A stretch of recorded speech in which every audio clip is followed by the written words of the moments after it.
Could we please all rise for the Right Honourable the Lord Mayor of Perth, Mr Basil Zemplis.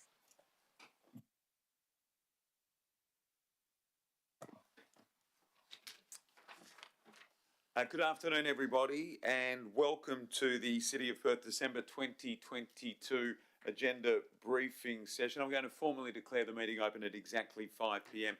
Can I respectfully acknowledge the traditional owners of the land upon which we meet, the Whadjuk Noongar people of Western Australia.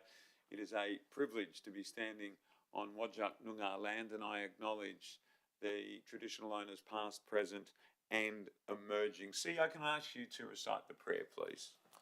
Almighty God, under whose providence we hold responsibility for this city, grant us wisdom to understand its present needs, foresight to anticipate its future growth, and grace to serve our fellow citizens with integrity and selfless devotion. And to thee be all blessing and glory forever. Amen. Thank you very much, everybody. Please be seated.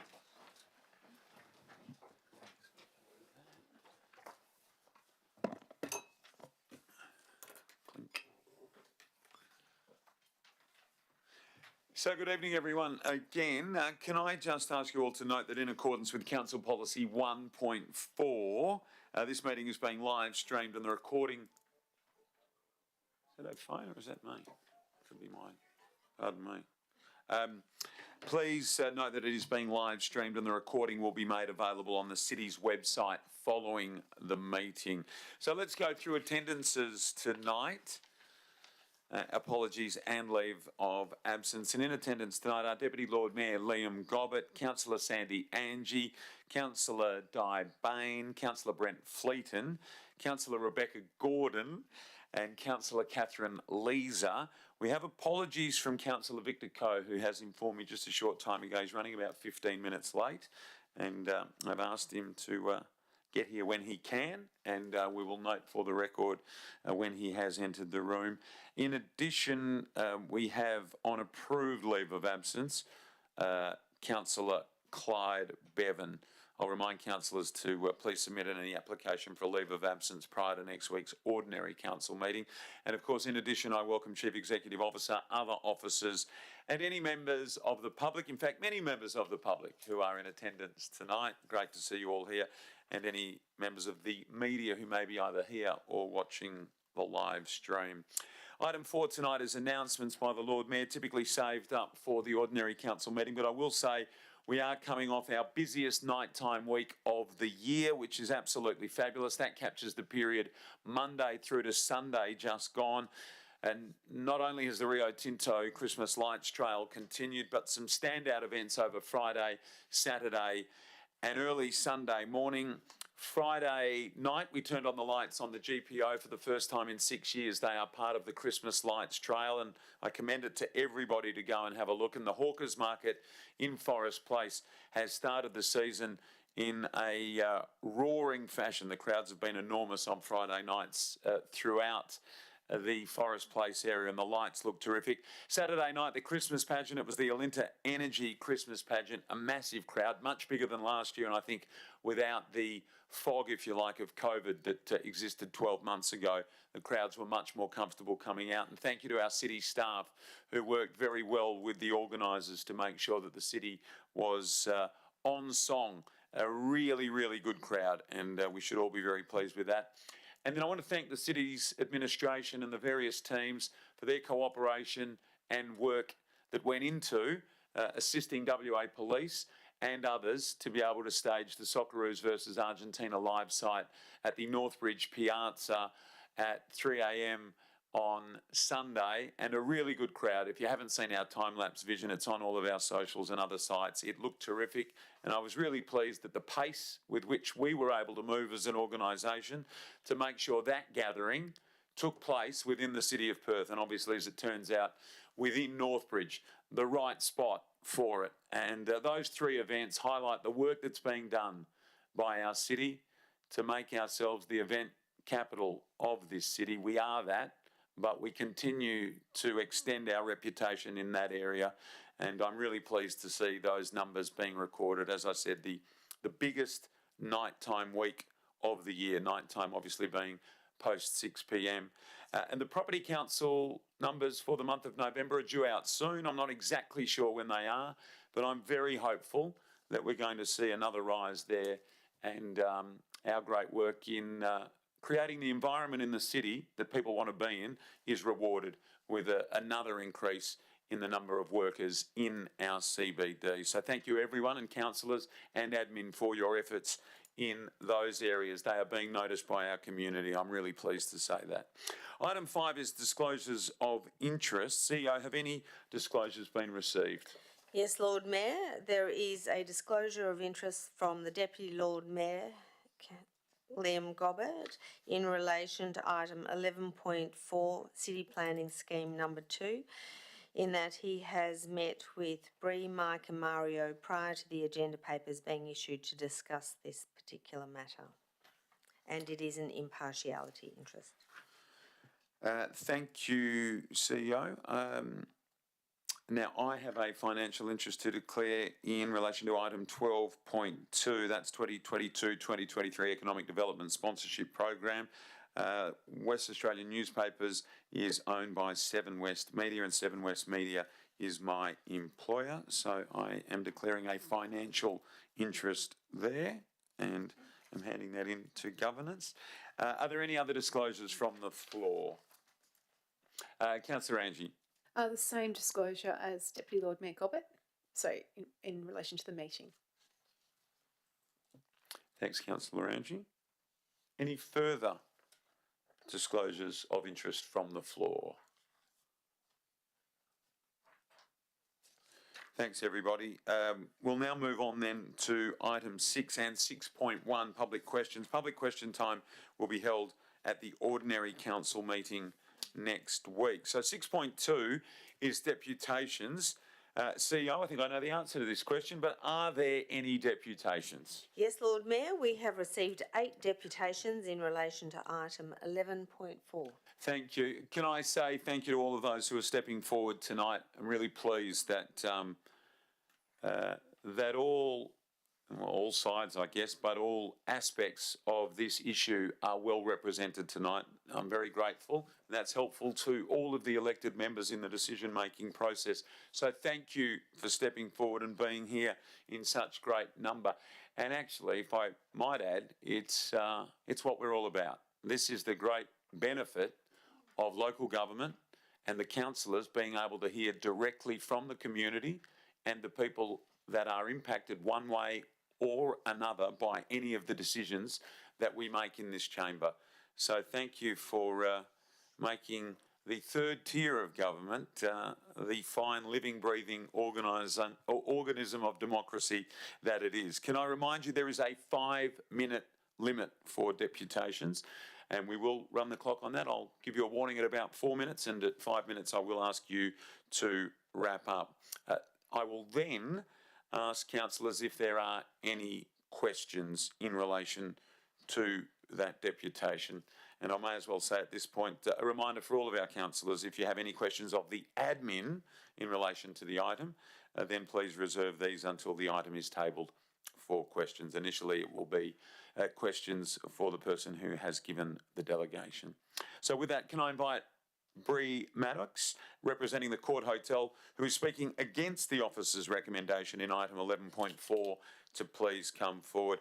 As you do, Bree, if I can ask you to state your name and your address, and then your clock of 5 minutes will start. My name is Bree Maddox from 38 Brockman Avenue, Dalkeith, and I'm from the Court Hotel.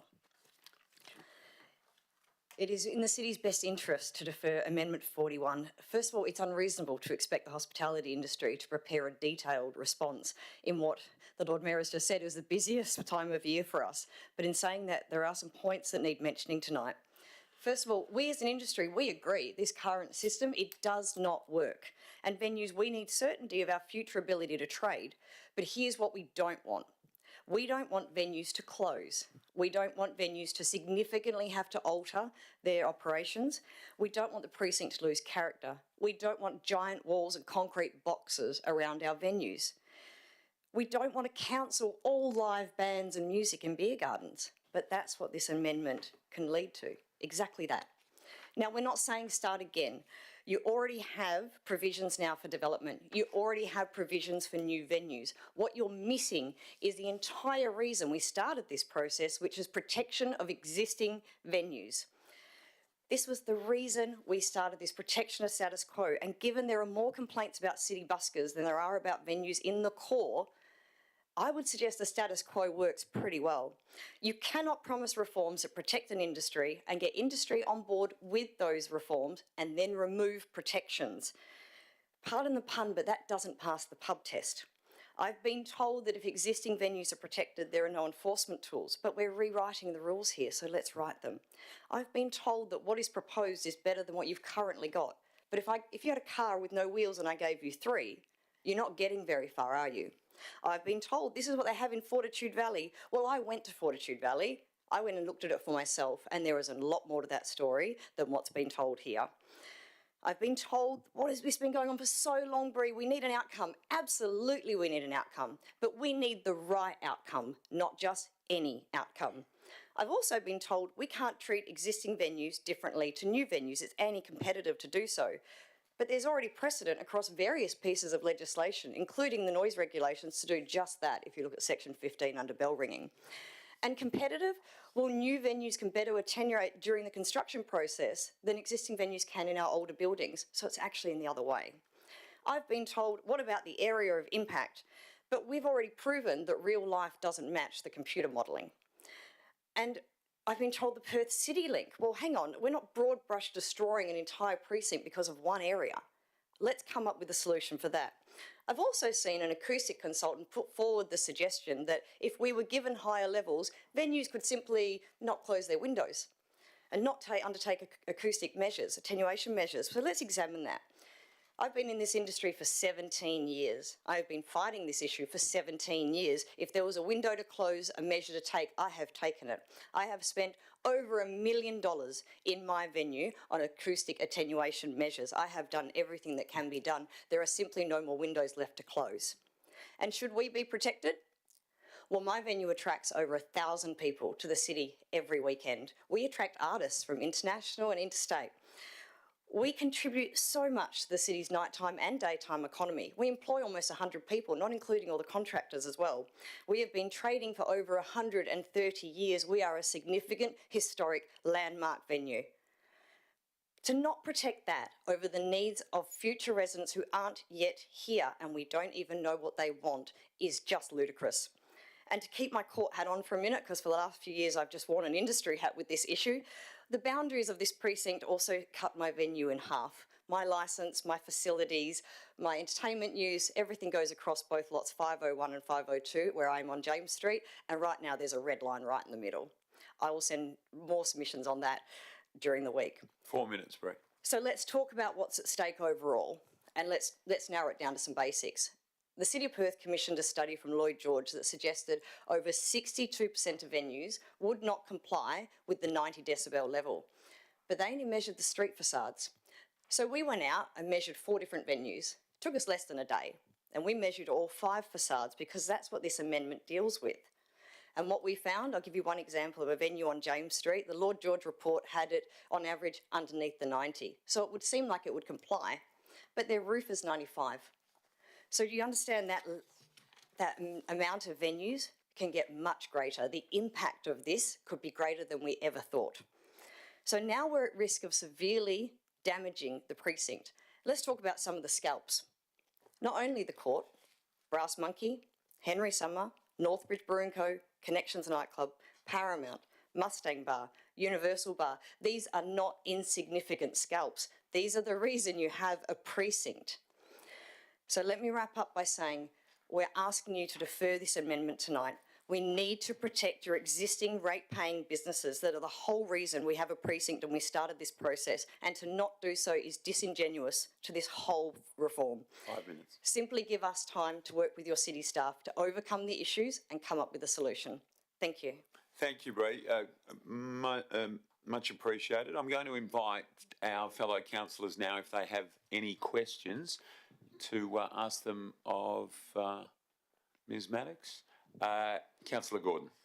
Thank you, Bree. With regards to the list of scalps you've just mentioned, are they parties that have come to you and identified themselves as not being able to comply, or is that from your observations of the way that the sound currently operates? How have you determined that list? That comes from the study that the City of Perth commissioned Lord George to do in 2019.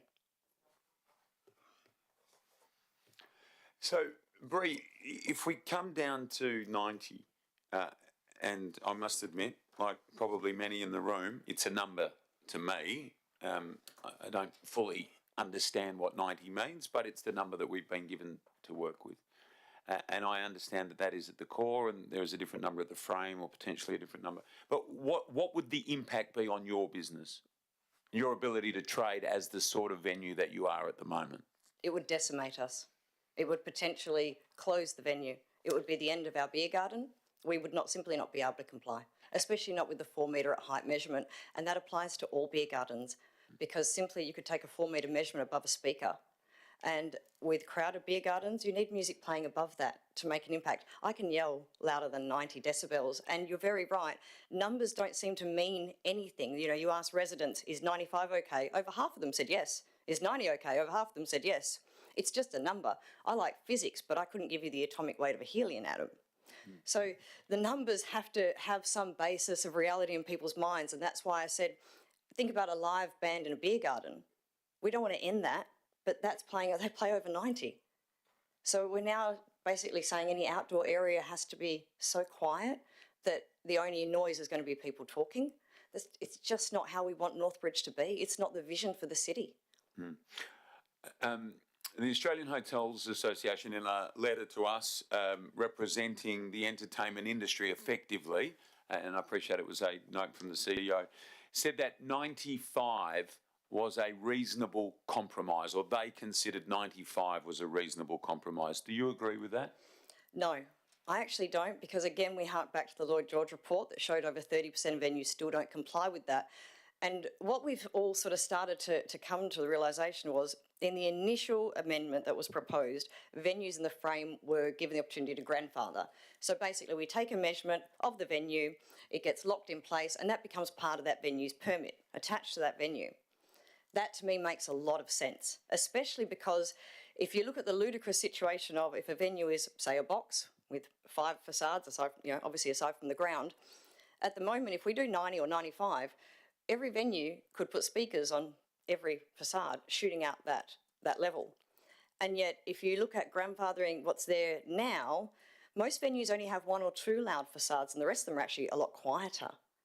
So if you grandfathered existing venues on the levels that you've got, and then you dealt with new venues by giving them the 90, it sort of meets everyone's sort of needs. Residents, the current low level of complaints, so there seems to be the status quo of these venues is there. Developers will have certainty about what they can do, and venues who have already invested heavily into this industry and to this precinct will have certainty as well.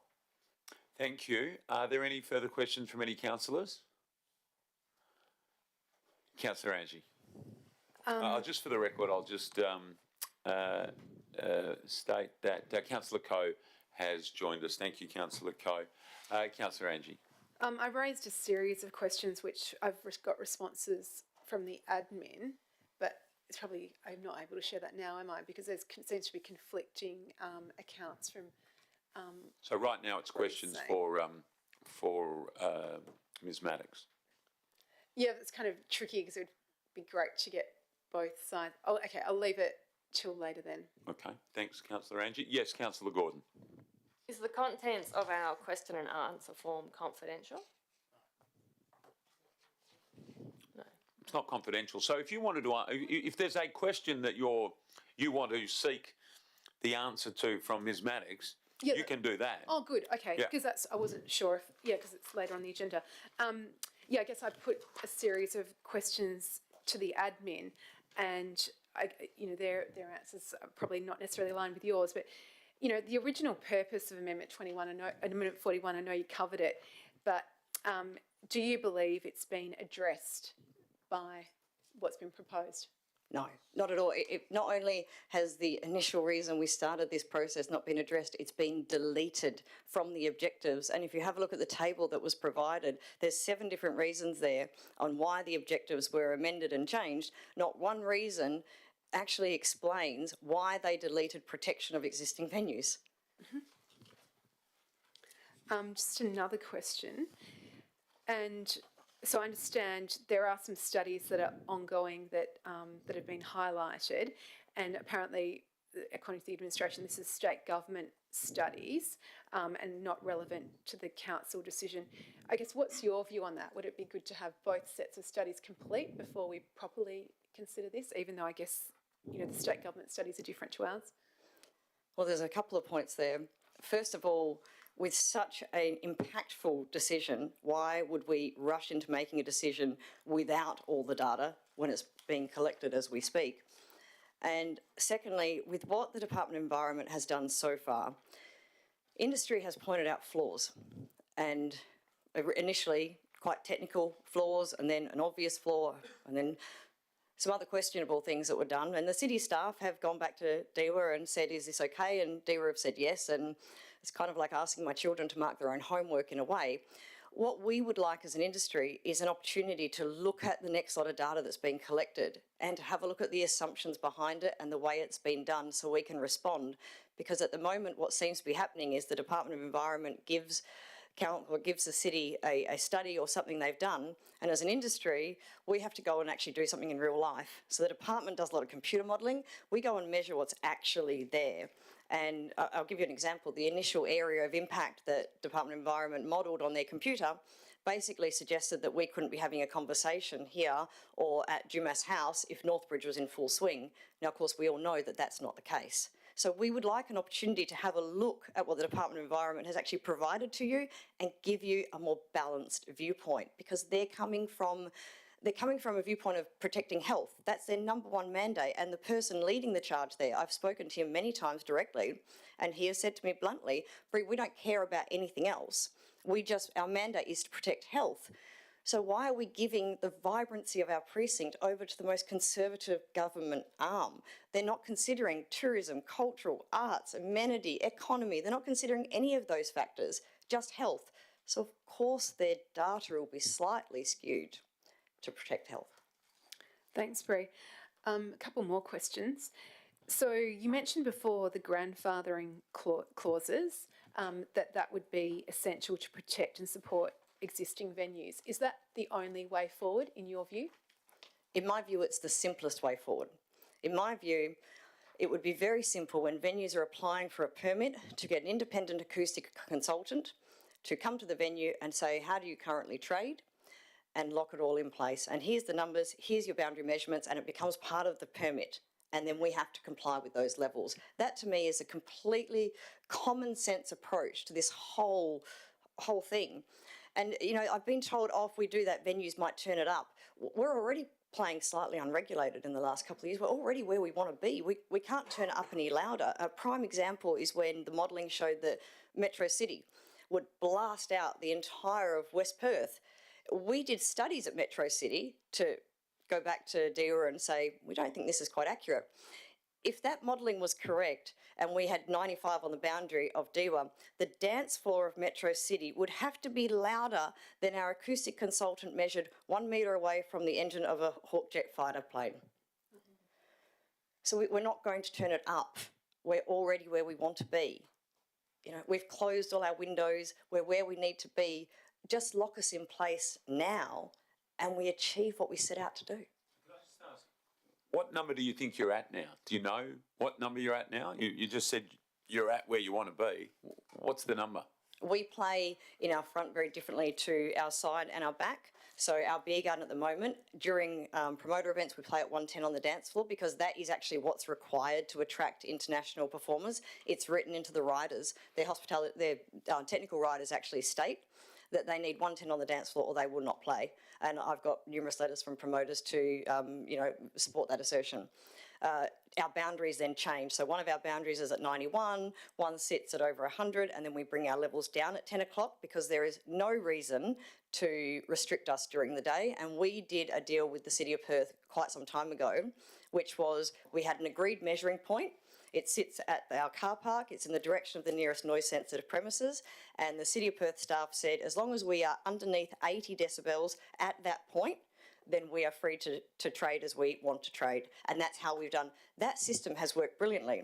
We now have a limiter at that point that is calibrated to our beer garden sound system, which is the noisiest part of our venue.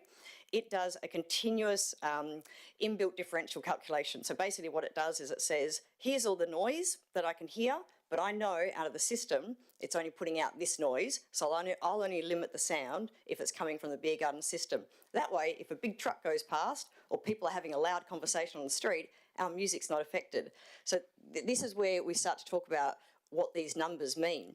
A truck going past sometimes is over 90. You know, you can sit in a restaurant and the crowd noise be over 90. We need to be able to play music over 90 to get over our crowd noise. Thank you, Brett. Was there one more question, Councillor Angie? Yeah, just one more. So, Bree, you mentioned before that you've seen the City of Brisbane's Fortitude Valley example. Have you looked at other examples nationally and internationally? And in your view, how does this compare? I haven't looked all over the world, to be honest. I'm one person doing my best. Fortitude Valley I went and actually jumped on a plane and looked at because it was sort of put up as, oh, well, this is best practice, this is what we can do. What I found was new builds, they can attenuate.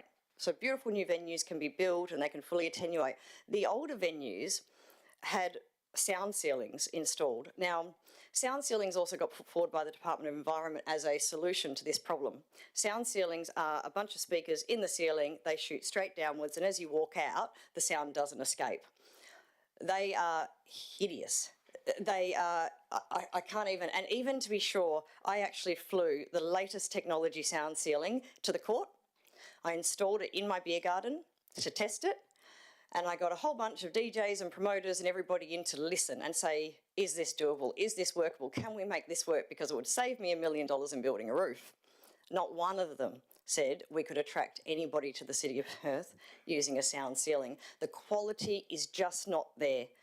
And honestly, if you think Fortitude Valley is the answer, and I know there's one licensee who does, but he remembers it from 20 years ago where you would take a measurement, you basically crank up a speaker in the middle of the dance floor and take a measurement at the nearest noise-sensitive premises and do your levels based on that. He doesn't remember it in its current format. I don't think Fortitude Valley is the answer. I think we can do better. We have an opportunity to do better. So why follow blindly in another precinct when we have the opportunity to actually set the benchmark here? Bree, thank you. Greatly appreciated. If there's nothing, there is one further from Deputy Lord Mayor. Thank you, Lord Mayor. And Bree, just posing the question to yourself so I can ask it of the admin later. In your speech, you were saying, you touched on anti-competitive legislation. What specifically were you talking about there? So apparently, there has been advice given that legally we can't treat new venues differently to old. Now, it was hinted that it was a competitive reason. First of all, I have to say, in my 17 odd years at the court, legal advice is only ever as good as the brief that's given.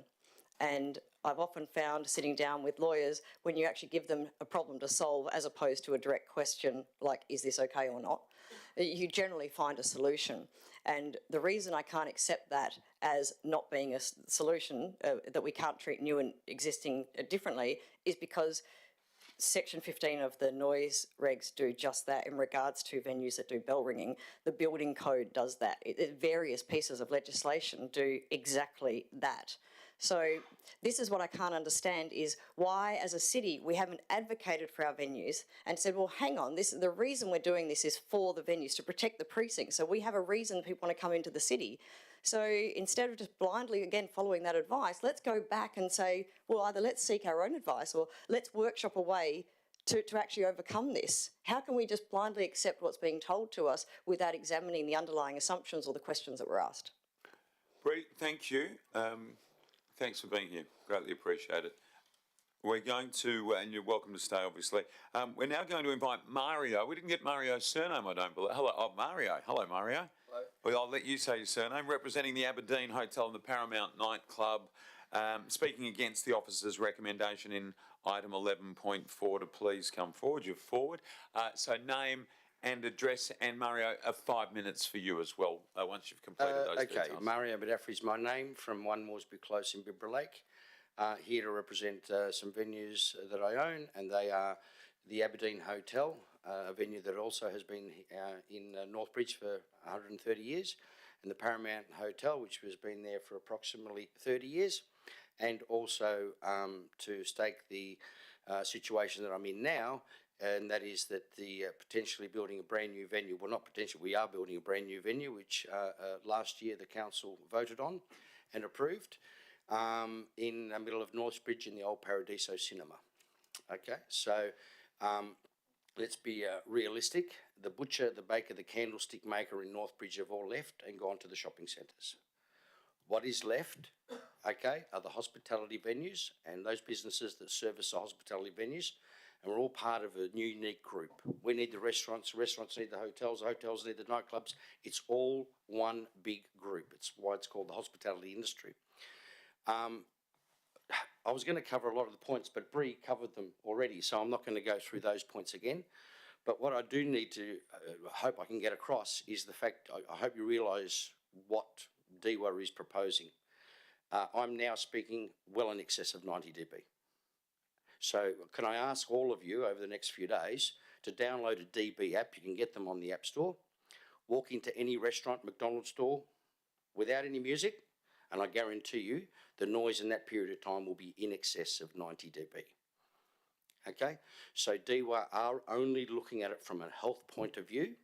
Okay, I've owned venues across 4 different states. I also own venues in the Northern Territory. I have the largest nightclub in the Northern Territory. The back doors are here, the apartments are there where those glass windows are. And we've coexisted for the last 10 years without a complaint.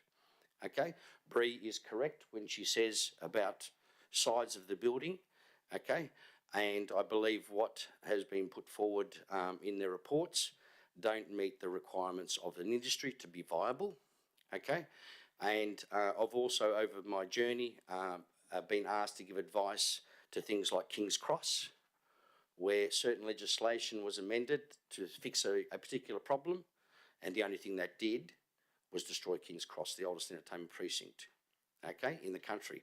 We've got to be very careful about this legislation, and more than anything, I want the councillors to understand what 90 dB is at, okay, what venues you currently have here, okay, because we are world standard when you look at what Northbridge is like, okay, the variety of things. Me, personally, I'm in a situation now that I have an approval to build a brand new venue, which I'm going to go ahead with, but the dB level, I've got to question that now, because all my recordings, okay, and I did recordings prior to even me putting the application in, the building sitting there empty, okay, is in excess of 90 dBs most of the time by simply driving around the back. Okay, so please do as I ask, download a dB measure and just measure, okay, and you will soon see that 90 dB is really unworkable. Mario, thank you. Greatly appreciated. Some councillors may have some questions. I certainly have. Can I start with the same one I asked Bree? So we heard from the AHA who said 95 dB was a workable compromise. Can I get your view on that? Yeah, look, it's workable. It's once again 95. Where is it being measured from? See, measuring 1 metre from the premises, well, you have people on the footpath walking past all night. Quite often that will exceed 95 dB. The problem that you have with sound is in an entertainment precinct, occasionally you have a siren go past. The siren is actually what wakes the person. Can't get back to sleep now because I'm awake. I can't complain about the police department and putting their siren on. They're partaking in an emergency. So therefore the only thing I can complain about is the thump, thump, thump I might hear in the background. Mm-hmm. Okay, so 95, it's a lot better than 90 because 95 is not 5% louder than 90. It's a big difference between 90 and 95. And you could live with 95 in your businesses? At a minimum, yeah. Okay. Can I ask you about that you've been in Northbridge a long time. I appreciate the contribution you've made to the nighttime economy. How would you describe the daytime economy of Northbridge now, from what you see and as you wander around? Well, the daytime economy is reflective of what I stated in my initial comment. Retail, general retail, clothing stores, they're moved away. Okay, let's be realistic. Okay, and we don't have the diversity yet, but you know, having been a part of many precincts across Australia, what happens is a precinct dies to a certain level, and then all of a sudden I call it the Pongo, Bongo, Mongo, Drongo theory. Okay, so you end up having a new adopters, a new business come into town. Okay, and if you look back at your places that have gone through those cycles, and every suburb and precinct goes through that cycle. For the locals, Leederville, Fremantle, okay, and Northbridge, I can virtually guarantee the minute we renovate the Paradiso building, that will trigger most of the venues to get renovated and more venues to come to Northbridge. Okay, there's been significant significant investment in Northbridge over the last 10 years, but nowhere near as other precincts. Okay, so we've really got to get this nailed so that the hospitality industry, in its current form, the venues that are there survive. Well, would you agree? We've got action at night time. We want to see more action during the daytime as well, though, for the precinct. I don't think a 90 dB sound limit is. That's not the. To me, that's a completely different issue. It is prohibitive. Yeah. Yeah. Okay. And Murray, just one last one from me. So I'm very pleased to hear the investment that you're making in a new venue. You're already you've got a pretty full dance card as it is. So why have you had the belief to go ahead and open or move towards opening a new venue in this time? In this time? Yeah. Why? Yeah, very good question. Because my data, I mean, for those of you in the room, ID scanning, which exists in a lot of licensed premises, I invented that 20 years ago. So what the data now shows, and the biggest change in individuals in that period of time, is that 20 years ago, people used to go out 3 nights a week to 3 different venues. Today, they go out 1 night a week to 3 different venues. Okay? So they want the variety of the restaurant, the bar, the nightclub. Okay? And so, me now understanding that data, of course I'm going to have a hotel and a nightclub and a brand new nightclub all in the precinct. Okay? Because if I can get 2 of those 3 visits, fantastic. But, I'm all for investment. And why? Containment. What the episode that happened with King's Cross, okay? They had a problem. They decided a way to fix it was to introduce all these measures. It didn't work. The problem got dispersed out into the suburbs.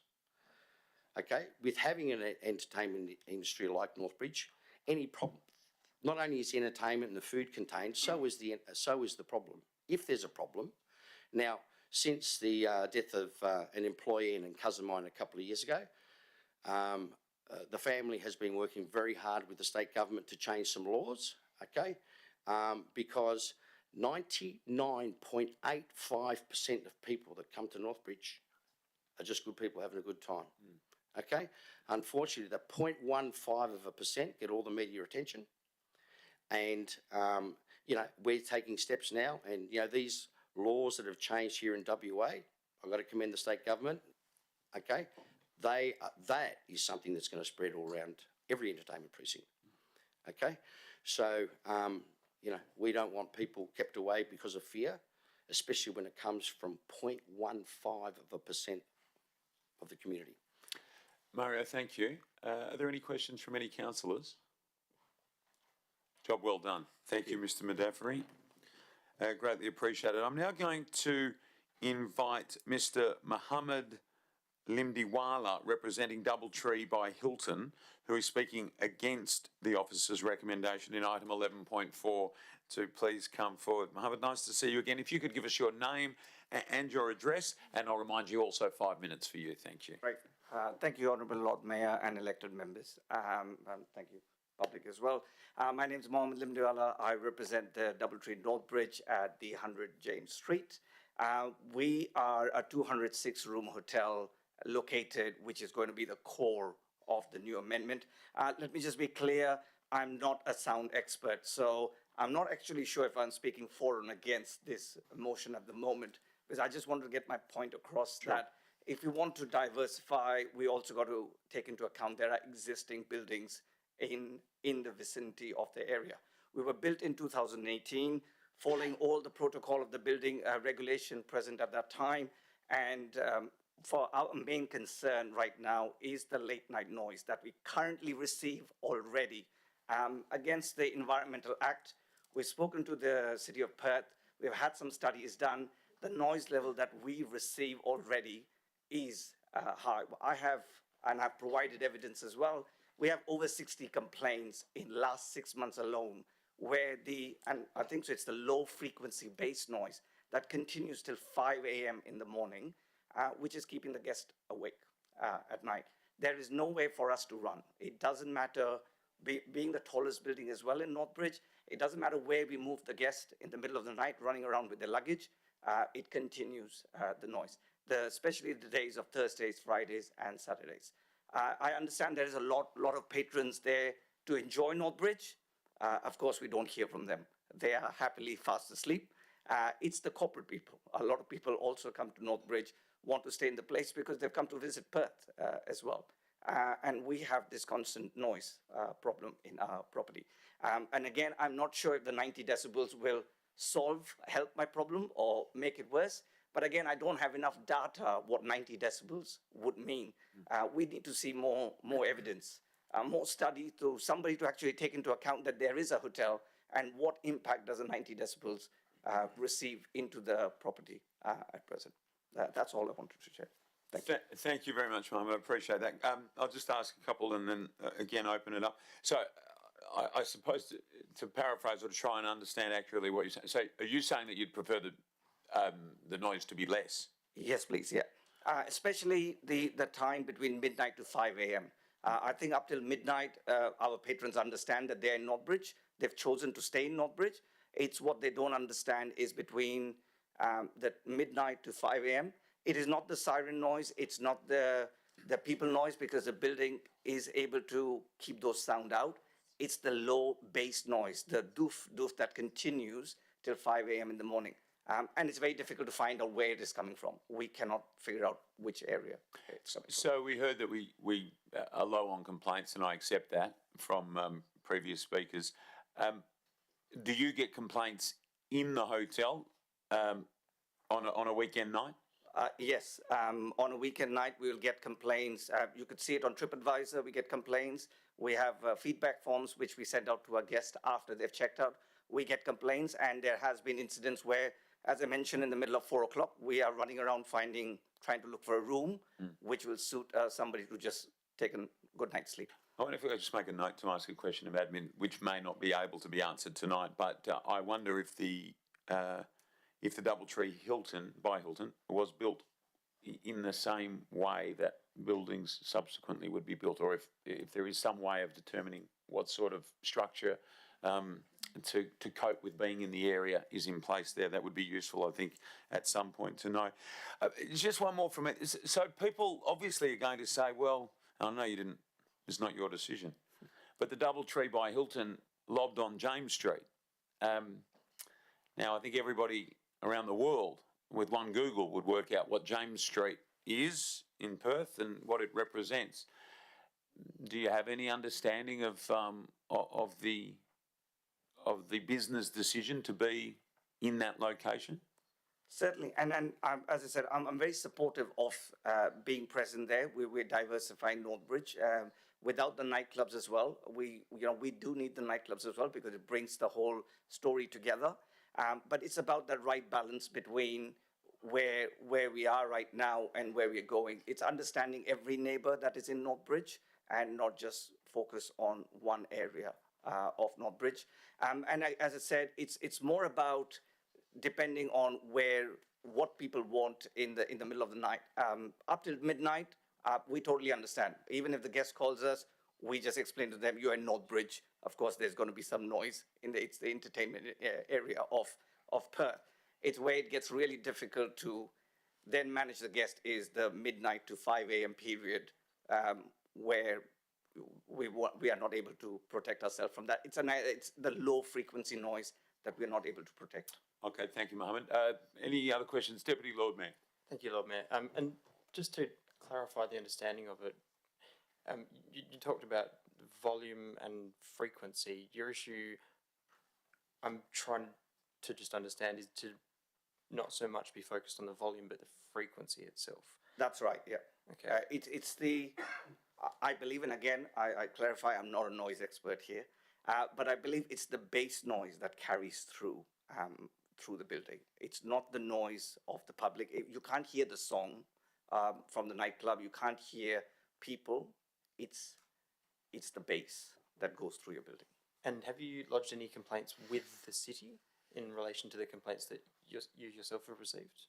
We have not lodged an official complaint, but we have sought guidance on how we can get around. I've also reached out to a couple of nightclubs around my property as well to explain them our situation. But till now, I've had no assistance on it. Thank you, DLM. Councillor Angie. Thank you, Mahad. My question, I guess, obviously with the Hilton, you've got hotels all around the world and probably in similar kind of entertainment precincts in other cities, in other countries.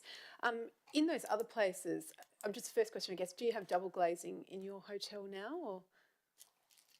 At my current double property? glazing, Yes, yeah. I believe, yes, we do. You do? Okay, because I guess then that renders my second question irrelevant, but that can considerably reduce noise. I know recently in Europe I stayed in a hotel, opened one layer of the double glazing, it was noisy, shut it, and there was silence.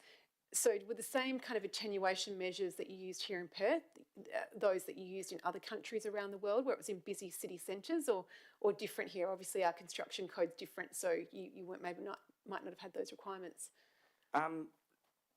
The hotel was built with the regulations, what you would be required to get the permit at that time. And that would differ in every location, every city.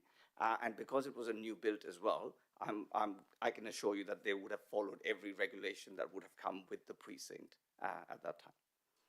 I guess my question is whether you went over and above, like looking at, you're an international hotel operator and lessons learnt from other countries, so.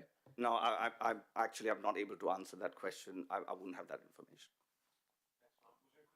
Thanks, Councillor Bain. Thank you, Lord Mayor, and thank you, Mohammed, for coming this evening. My question to you is, how long has the Doubletree by Hilton been in Northbridge? Since 2018, we opened in December. So you've been there for 4 years. You have a Doubletree Hilton hotel right around the corner from the new Hard Rock Cafe in Times Square. How do you deal with noise issues there? I'm not aware. I'm not able to answer that question. Okay, thank you. Any further? Yes, Councillor Gordon. Thank you. Thank you, Mohammed. You've stated that the noise that you hear in the hotel in those early hours of the morning, you don't know where it's coming from. So is it possible then that the amendment, as currently drafted, or potentially up to 95 decibels, that actually implementing that would resolve the issue? Because you don't know, if you don't know where it's coming from, you don't know how many decibels it is at the site. But that's the actual point that I'm trying to make, is we're writing this amendment, but as an existing already resident in that area, there is no consultation. There's nobody has come and checked on what impact would that have. And maybe, yes, it would. And that's why I said I'm not sure if I'm speaking for or against here. Okay. Maybe it will help my property. But again, there's not enough clarity. And if this goes through, and then if we find out that the 90 decibels has made the situation worse, we will have nowhere else to go. Understood. Thank you. I guess that we're hearing from one of the earlier speakers, Ms. Maddox, that it would be above 90 now, so we would be coming down to 90. So I assume, just on what you've said, that's heading in the direction that you are hoping it heads in. But again, we can see greater clarity from admin in just a moment. Thank you, Mohammed. We greatly appreciate you being here. Thank you very much. I'm now going to invite Ms. Prue Red representing the Environmental Health Australia, WA, speaking against the officer's recommendation in item 11.4 to come forward. Prue, good afternoon, good evening now. Could I ask you to state your name and address, and then 5 minutes like everybody else? Thank you. Sure. Thank you. Prue Redingius from Loftus Street, North Perth, and I'm speaking on behalf of Environmental Health Australia, Western Australia. I'd just like to start by thanking the Lord Mayor and the City of Perth for the invitation to make a deputation. Environmental Health Australia, Western Australia acts on behalf of our members, which are primarily environmental health officers in local government. As authorised officers who, under the Environmental Protection Act, for the purposes of enforcing environmental protection noise regulations, the proposed reforms impact our stakeholders. Environmental Health Australia, Western Australia, has made several submissions on the Special Control Area Proposal planning scheme to date. In principle, our position has not changed in that we object to the proposed scheme amendment progressing until it can be adequately demonstrated that the health, welfare and amenity of residents, that is both existing and new residents, is not unduly impacted. We are aware that this scheme amendment is one part of 3 regulatory reforms required to enable a special control area to exist as intended. During this deputation, I'll raise a number of items that EHAWA respectfully requests the Council consider as part of their decision around this agenda item. Speaking to amendments of the scheme post-consultation, on review of the proposed scheme, it's evident that several changes have been made post the formal consultation period. These include changes to the technical standards of the scheme relating to sound level limits, measurement parameters and attenuation requirements. In the absence of supporting documentation for these technical changes, EHAWA holds significant concerns in respect to several recent amendments to the scheme, including the removal of transmission loss requirements, which were backed by acoustic modelling by Gabriel Hearn-Farrell, a report in 2019, in preference for a performance-based solution approach. Second, the change in methodology for determining the maximum internal noise levels set out in the scheme. Third, the change in the measurement parameter from 2 octave band levels of 63 and 125 Hertz to 1 linear C-weighted level. And finally, by removing the use of the term noise-sensitive premises, which is per the definition of the noise regulations, and replacing with 3 accommodation-based terms. The report in agenda item 11.4 references recent independent built-form modelling and acoustic investigations undertaken by the City of Perth that are said to have informed these recent changes in the scheme, but these models and investigations have not been included as attachments in the report or released for public consideration. Further, it's unclear if these recent changes have been reviewed or commented on in a technical capacity by the Department of Water and Environmental Regulation.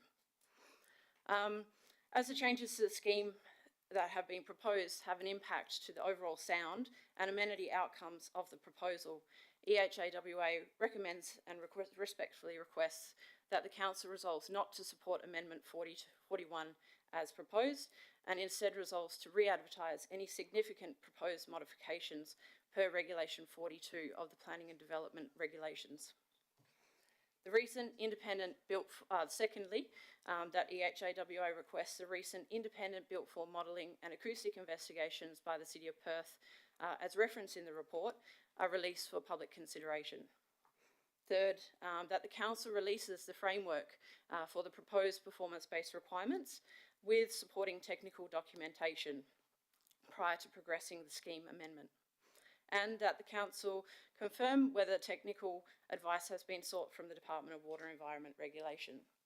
And finally, that the Council consider the inclusion of sensitive land uses, such as those listed in Schedule 1 Part C of the noise regulations, to be captured in the new terminology in the scheme. EHAWA would also like to reaffirm our position and respectfully request further consideration by Council on our several provisions of the several points that we have previously raised in our submissions. 4 minutes, Prue. Thank you. The City of Perth Council, and firstly, that the City of Perth Council and appropriate state government agencies, including DWER and DLPH, have the serious regard to capping permitted sound levels at 79 dB at 60 Hertz octave band range.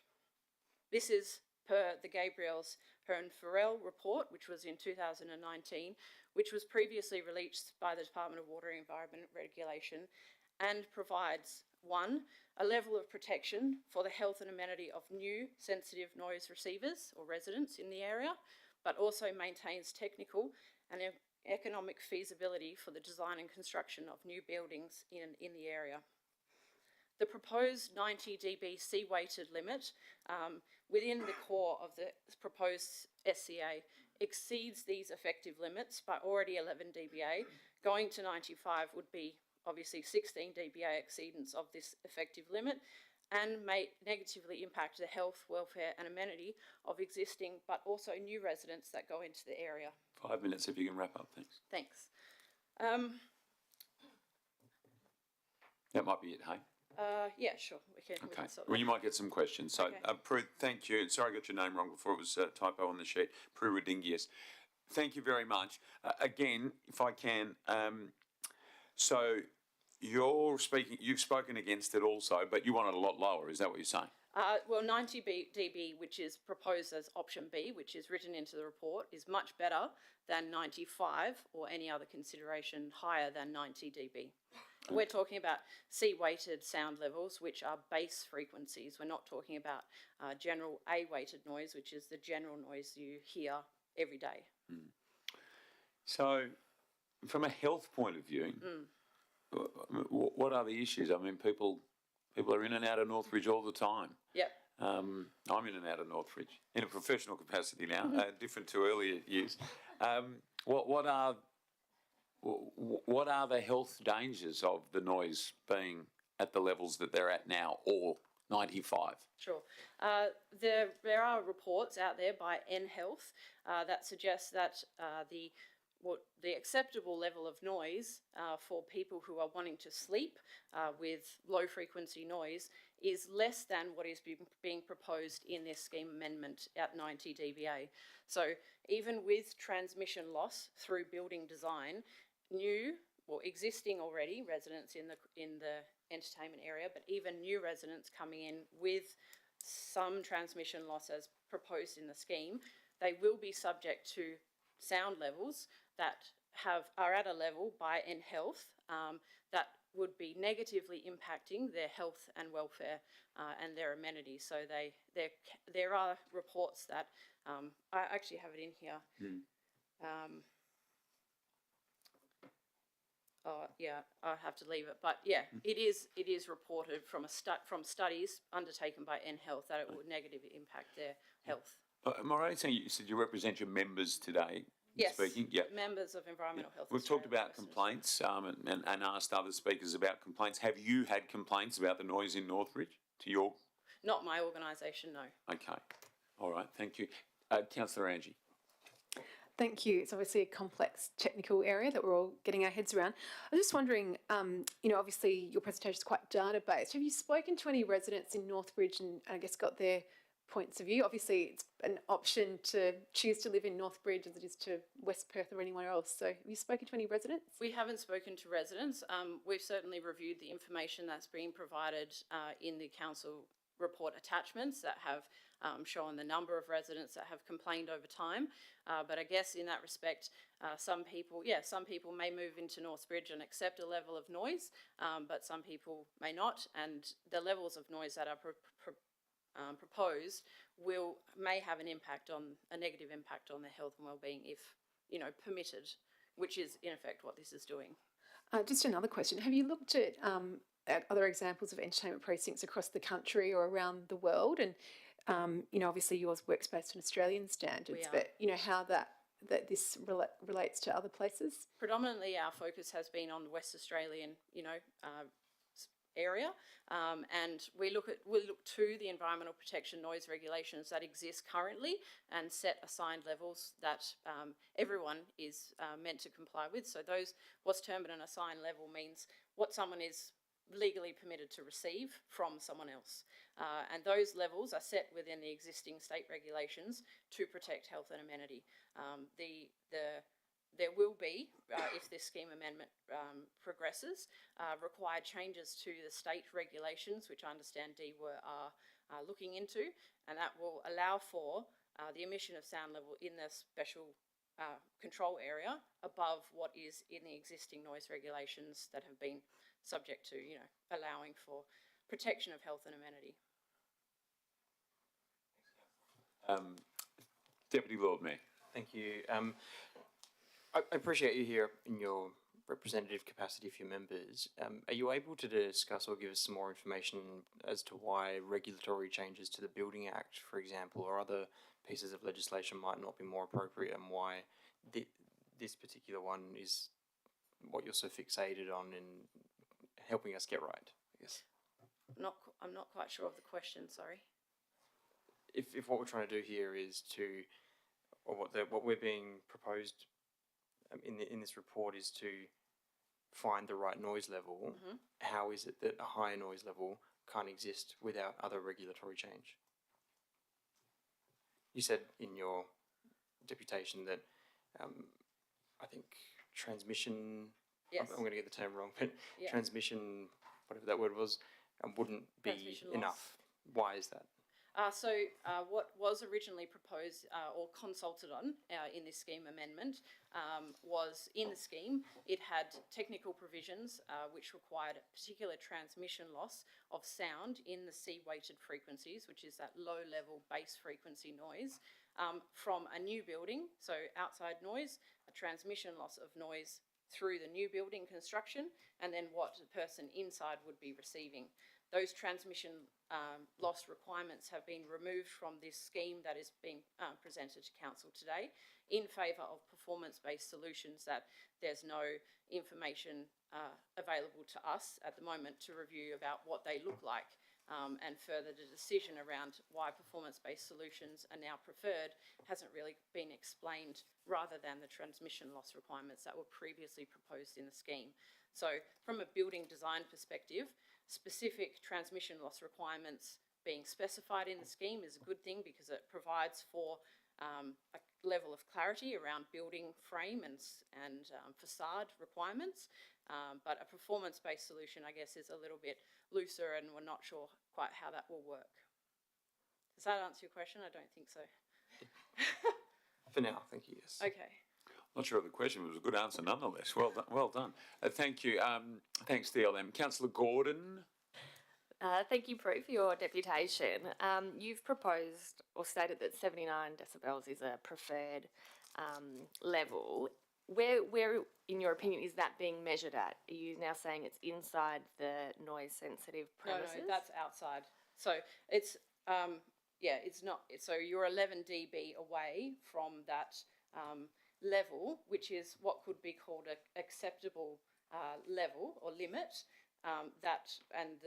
What I'm saying is, with that limit, you can have both entertainment noise outside and new buildings being designed to adequately attenuate so that inside people receive a good level of noise to protect their health and amenity. Yeah. So that would be then from the same point that's currently proposed, which is the 1 metre out, 4 metre up? There are several proposals that have been floated at the moment, so I'm unclear as where these sound level measurements are going to be taken based on the proposed scheme. But yeah, I think what the important thing is the 90 dB C weighted noise that is proposed for the core is still above what would be an acceptable level of noise for someone to reside and sleep from a health perspective. Yeah. And so if I can ask another question, you spoke about, just because you seem very confident with all the technical details, you talked about the C-weighted sound levels being the most impactful for health. Is there any way to isolate them in the measurements so that... Yes. Yeah. And that's what the previously the scheme spoke to measuring specific octave bands in sound waves. So what it means is that you would target, through a sound level meter device, specific octave bands, and that means that it would be targeting those that are most annoying to the human ear to hear. And they would then be able to be assessed against what would be the set sound level limit for those octave bands the proposed scheme that's presented to council tonight, those octave bands have been removed for preference of a linear sound, which is one measurement, not in octave bands. And that's a little bit of a concern for EHAWA because we're not quite sure why that decision's been made. Yeah. Thank you very much for your clarity there. Thanks, Councillor Gordon. Any further questions from any councillors? Just as a sitting down comment, so I've asked some of the others before. So are you saying your members could live with 90? We would say that that doesn't yet protect the health and welfare of existing residents that have potentially no attenuation in their buildings currently, and new buildings that would need to be designed quite, well in order to attenuate existing noise. We would say that 90 would be the absolute limit. We certainly wouldn't support 95. Okay, thanks, Ms. Redingus. Thank you. Oh, yes, Councillor Angie.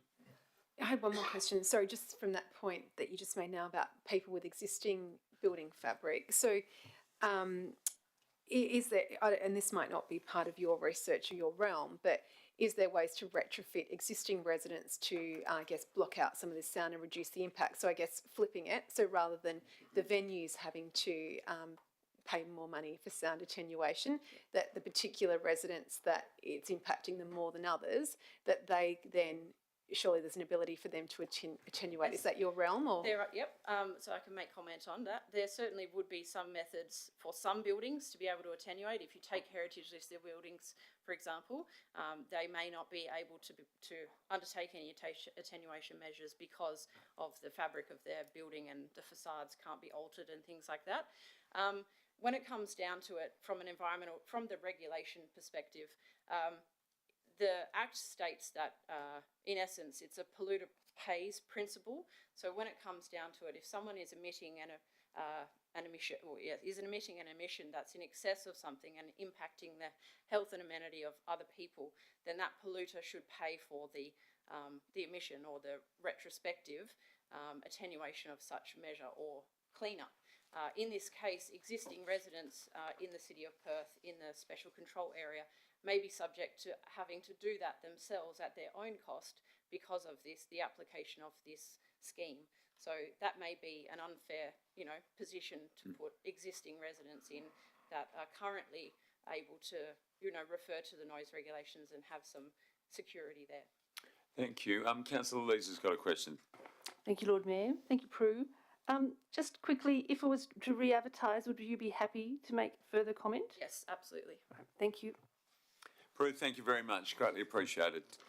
We're going to move on to our next deputation. I'm going to invite David de Garis and Michael Andrew to come forward. I think it's just David. Is it just David speaking? Representing the Australian Hotel Association, speaking against the officer's recommendation in item 11.4 to come forward. Name and address if you could. Thanks, Lord Mayor, and thanks, councillors. David de Garis, 225 Selby Street, Floreat. Thank you very much for the opportunity to chat. I certainly don't have anywhere near the same level of knowledge as my speakers before me, particularly with relation to decibels and octaves. So I'll keep my comments very broad and general in nature. So the AHAWA is WA's peak body for the hospitality and hotel industry, and we've got a number of venues in the affected area in the proposed Northbridge Special Entertainment Precinct. Amendment 41 has been notoriously complex and long, so I'll keep my comments simple and short. Throughout the Amendment 41 process, though, AHA members and other nighttime hospitality venues have been willing to work through the various issues, and I think, having listened to the speakers before me, you see the almost binary choice that you've got before you, with health experts saying one thing, industry saying another. We have tried to come to a mutual agreement, something that suits everybody, and I think in an ideal world, if there was a way to have new residents in Northbridge and buildings being able to be attenuated to meet the current requirements and maintain noise levels as they currently are, that would be an ideal choice. But again, I'm not a noise expert. I don't think that can happen. So in its latest form, from the hospitality industry's perspective, Amendment 41 is unacceptable to industry. If implemented, it will have a negative impact on existing licensees, it will drive activity away from Perth's premier entertainment district, and it will cost jobs.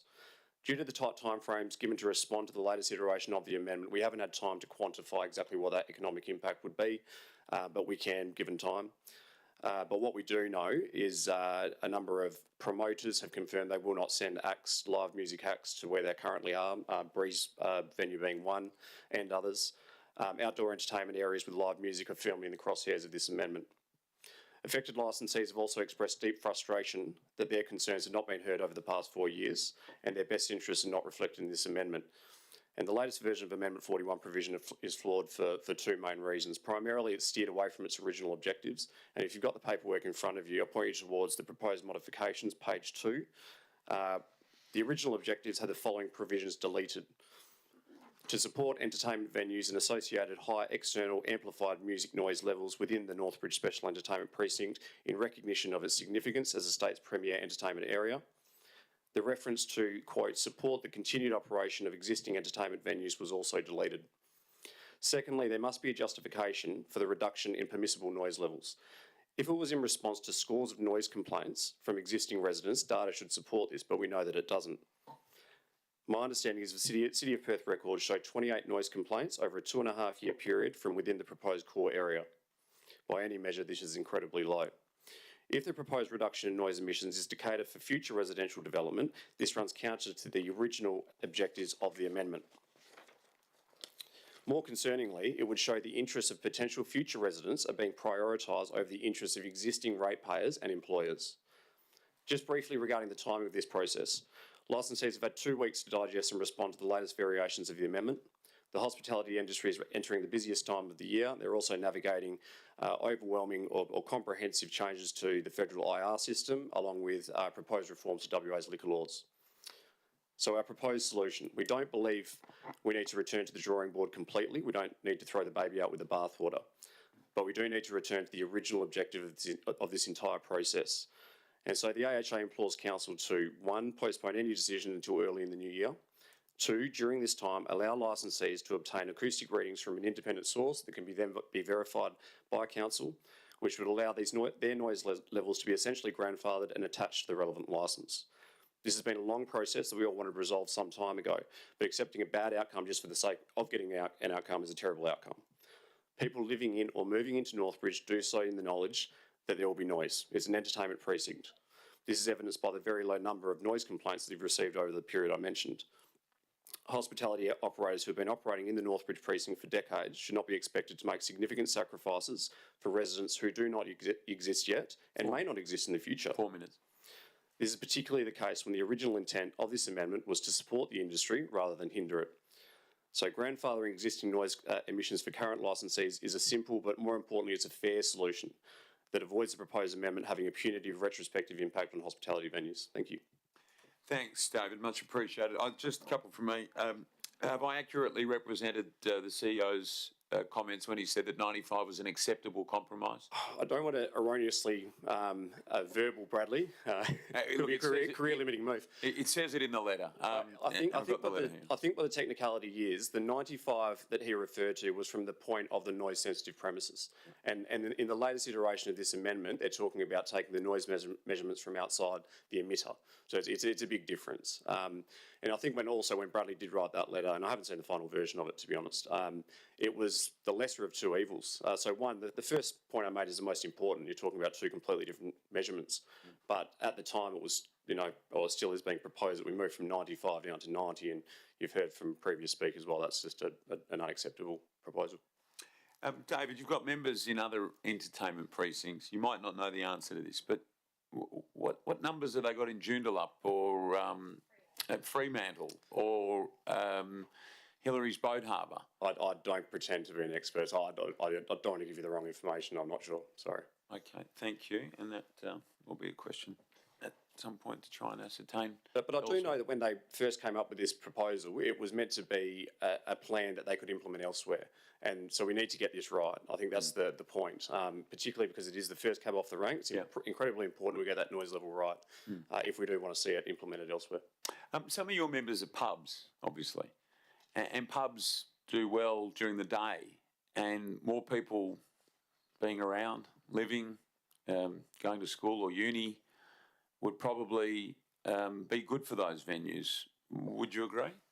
Yeah, I don't think they're mutually exclusive. Having a vibrant daytime economy in Northbridge and having acceptable levels of noise emission at night, I think can work together. But again, I'm not the noise expert, I'm not a building expert either. I think in an ideal world, if you could have residents living side by side or 6 stories off the ground before you had residential properties and a vibrant nightlife underneath, well, that'd be great. But again, I don't know if that can work.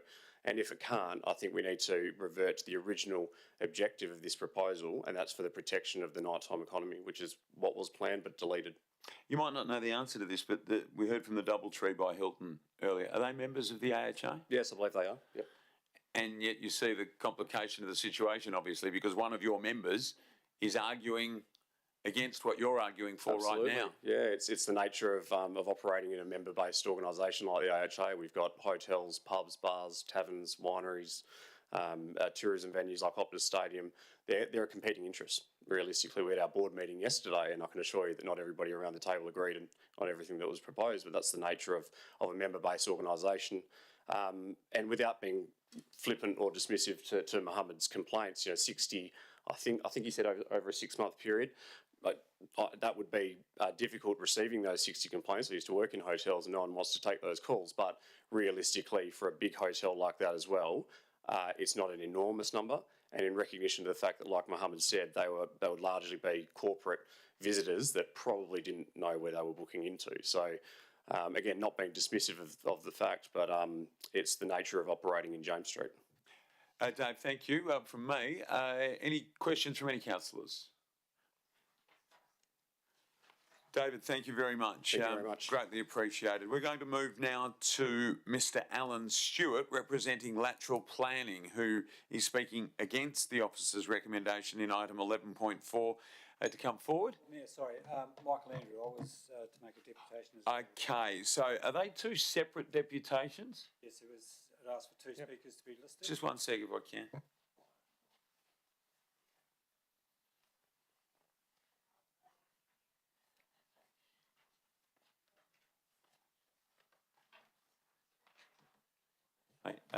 Look, by the strictest letter of the law of the paperwork that I've got in front of me, I understood it to be 2 people on the 1 deputation. But given, clearly we want to hear from everybody,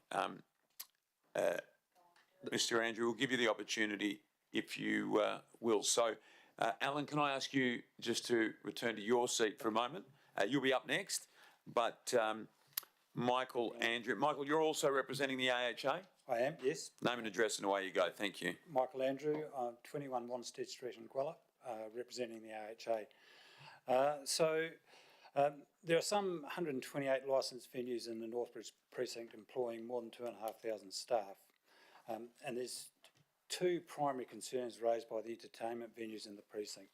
The first one of those is the removal of the original objective, which was to support the continued operation of existing entertainment venues, which has been completely struck out of the latest amendment. And then the subsequent reduction of the allowable noise level from 95 down to 90 decibels. So to the first point, I mean, this has been a marathon process. I've been at the AHA for some 15 years and has been on various agendas in the whole time I've been there. So we applaud the work that the City of Perth has done in getting this process as far as it has, but we're not quite there and we don't want to fall short of the line. But so one of the, I guess the big however is none of the venues I've spoken to throughout this process and in the years prior to this process would have actually supported this amendment had they known the primary objective that they thought was to support the operation of existing entertainment venues was going to be removed at the 11th hour. I don't think you would have got many venues to the table to be part of this consultation process. It's our contention that the removal of this underpinning objective was actually what facilitated the reduction from 95 to 90. Now, I think the question was asked earlier about 5 decibels. Like, it may not sound like much, but a reduction of 5 decibels from 95 to 90 is not simply a reduction of 5%. It's actually a reduction of 25%. The Lloyd George acoustics reports commissioned by DEWA in 2019 and the City of Perth's scheme amendment report, both of which found that 90 decibels, some 60% of existing venues would not be able to comply. So if adopted, 90 decibels would lead to potentially the closure of the majority of live entertainment venues, and importantly to your point, Lord Mayor, about daytime vibrancy, venues with outdoor areas. I see it in Perth all the time. What it really encourages daytime vibrancy is al fresco areas, and if so, just conversational noise of a crowd of people in an outdoor bar is going to be above 90 decibels.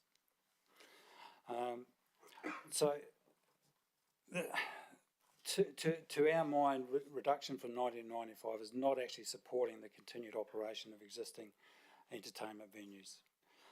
The same report found that even at 95 decibels, 38% of the venues would still need to substantially change their operation and invest in attenuation. And as Bradley pointed out in his letter, that was something that venues were prepared to come to the table. The room was fairly split on that, but the key point being that it be measured from as it is now at an agreed point or at the nearest noise-sensitive premises.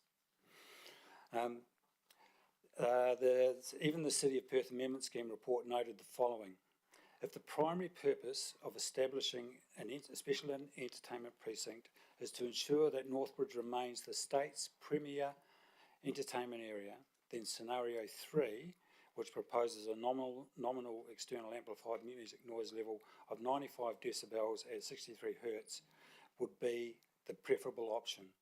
62% of the 17 out of 27 entertainment venues that were surveyed currently operate at this level or below. It's important to note that even with 60% of venues exceeding 90 decibels, the City only received 4 complaints regarding amplified music from venues within the precinct in the 2018-2019 financial year. That was in that same report. With some of the 4 being in relation to a pop-up bar site. Some is more than 2, so it's probably safe to say 2 of the 4 were in relation to pop-ups, and those pop-ups probably had Reg 18 exemptions. I think 2 complaints in a year is not a huge amount, and making those adjustments so are we trying to fix a problem that's not really there?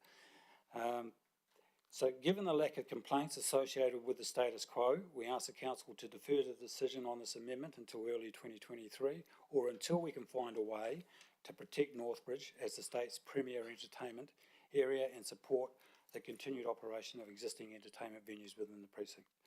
At 90 decibels, the City's own modelling shows 60% of Northbridge's entertainment venues will be in jeopardy, and the only operational certainty that this amendment provides to the current venues is 60% of Northbridge's entertainment venues would not be able to operate.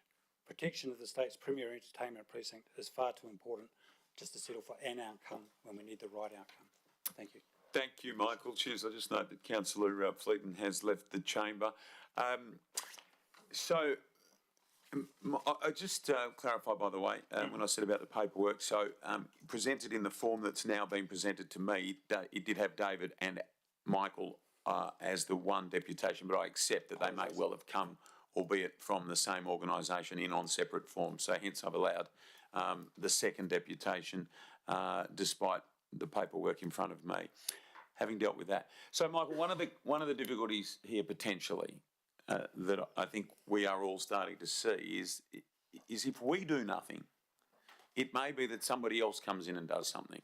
Yes. That may be the state government, and they might impose a noise level or noise restriction. They might not, but they might, far below what we are suggesting. Yes. And so this concept of deferring things, whilst I understand your arguments, I think one of the dangers here is that the state government could come in with something lower. And has your membership or with your own connections to state government, the lines of inquiry that you are able to open as a very influential organisation. Are you aware of the ramifications there? Oh, I'm aware of the potential ramifications. I haven't got a line of sight on what the state government might propose. I've got a fair idea of what DEWA might propose, but Dave's probably got a better line of sight on that than me. He's the government relations manager. I look after the members. But have you heard anything from that, Dave? Can you... Yeah, I would actually. Thank you. Nothing direct or official, but I do know when this was first proposed, and there's a West Australian article that we pulled up today, actually from 2018, when this process first kicked off, and that was all about protecting the entertainment precinct. In fact, Bree appeared in that very article. I'm happy to send it to you after today's meeting. But it was a clear will of the state government to protect the existing licensed area. That was the whole essence of the article. Yeah, so to answer your question, and Mike's right, I think DEWA's got a particular view on things, but that doesn't mean that the government would accept or adopt what they recommended. I would hazard a guess, perhaps the opposite. Okay, doesn't mean they won't though either, so there's some uncertainty there, yeah, sure. Councillor Fleet's back in the chamber. Thank you, Councillor. Are there any further questions from any councillors? Thanks, Michael. Councillor Angie, sorry. So based on what you said, if we were to, say for example, hypothetically the council deferred this until the new year and we came back with the original objectives back in the document and 95 decibels and grandfathering provisions, that would close out all of your areas of concern? Yeah, absolutely, especially if there was the grandfathering provisions. Yeah. Thanks, Councillor, and thank you, Michael. Thank you very much, Michael. Much appreciated. And apologies about before. Alan, thank you. I know you've been most patient. So I'm going to call forward Mr. Alan Stewart again, representing Lateral Planning, speaking against the officer's recommendation. Name and address, please, Alan, and then your 5 minutes will begin. And thank you again for your patience. Thank you, Lord Mayor and Councillors. Yeah, Alan Stewart, Director of Lateral Planning. My address is 26 Moyer Street in Perth. I actually represent Swan Barrack Holdings, who own the property at number 2 Francis Street. That's a site occupied by the heritage-listed Swan Barracks complex, which is between Museum Street and Beaufort Street in the Cultural Centre. The site is occupied by an established multi-purpose venue, which includes the venue known as a drill hole, which is an event space with capacity for over 500 people, external courtyards with further capacity, hotel accommodation and various meeting and function rooms.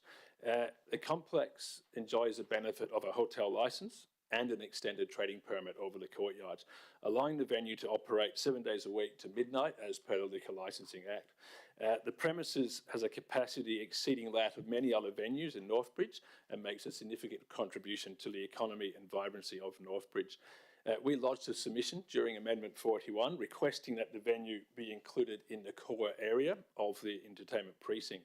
Our submission is summarised at item 33 in attachment F of the agenda on page 861. There are numerous reasons why including the site in the core area is consistent with orderly and proper planning for this area. The first relates to equity and fairness.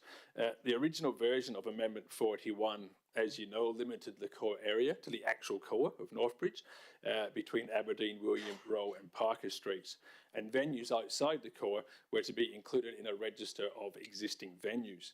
Instead, as we know, the core is now extended to capture all privately operated existing entertainment venues north of Rose Street, including some of the venues we've heard from before.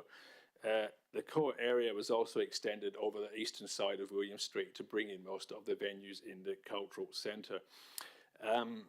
So for these, just to go back, and that includes the State Theatre, the Blue Room, etc., and Peekabah.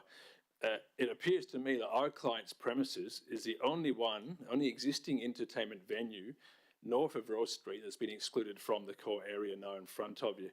So for that reason alone, we think the client's premises should be subject to the same planning considerations as all the other existing entertainment venues that have been captured in this new core area.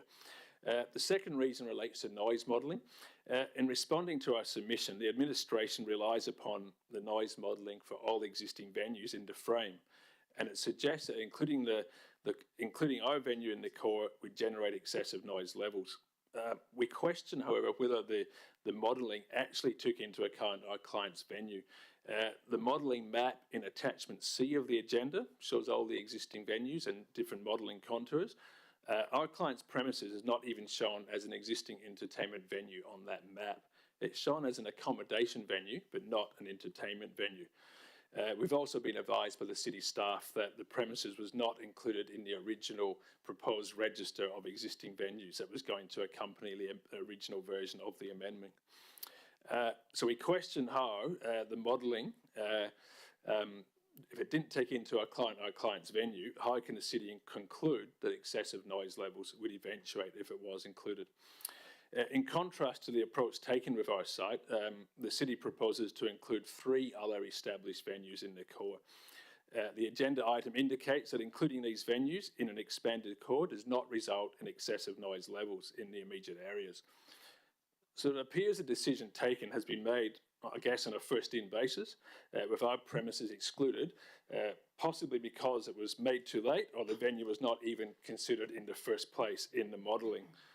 I just want to speak to you now about the nature of this venue, because it's not that well known to a lot of people. We're at 4 minutes, thanks. Oh, okay, thank you. It is a venue that holds regular music events on a permanent basis, like many other venues do. It holds 3 events each week regularly, with more events in the summer months. They're wide-ranging events, but the vast majority of them are amplified music events. It's probably one of the few venues that offers such a wide range of cultural and entertainment events in Northbridge. It's subject to a hotel licence and an extended trading permit, as I mentioned, and it can trade just like any other hotel in this area. My view of the definition of an entertainment venue is that this type of venue is included as an entertainment venue in there. And given that and the frequency of events, we see no reason why it would not be included in that definition and should not be considered in the core area like the other venues. I should add it's further away from other existing residential uses and many other existing venues, the nearest residential apartment building being 120 metres away, which is actually quite a lot compared to other venues. And the drill hole is central in the site and is buffered by the existing heritage buildings and some very large-scale institutional buildings. The TAFE College... 5 minutes, Alan, if you Thank want. you. I'll just wrap up now, please, Lord Mayor. The museum and the library. The alternative approach recommended of applying for a Regulation 18 exemption each time is simply not appropriate in this instance. It's a place that holds regular events, and that's a costly and time-consuming process to go under.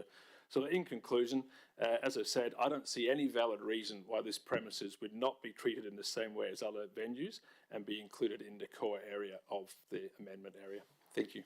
Thanks, Alan. Appreciate that, and that's understood. And just a quick question from me. So what about 95 dB? Yes, I've spoken to my client who's here tonight, and that would be an absolute minimum for the amplified music events. You could live with that? Yeah, I believe so, yes, as an absolute minimum. Yeah. Thank you. Thank you. Any further questions from any councillors? Thank you very much, Alan. Much appreciated. And again, thank you for your patience. I'm now going to invite Mr. Darryl Thompson, representing Sealhurst Proprietary Limited, who is speaking for the officer's recommendation in item 11.4 to come forward. Darryl, good evening. Thank you also for your patience. Name and address, and then 5 minutes is yours. Councillors, Lord Mayor, hello.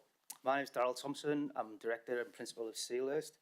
I've operated for the last 10 years, established in 2012 right after we delivered the Perth Arena, of which I was a lead.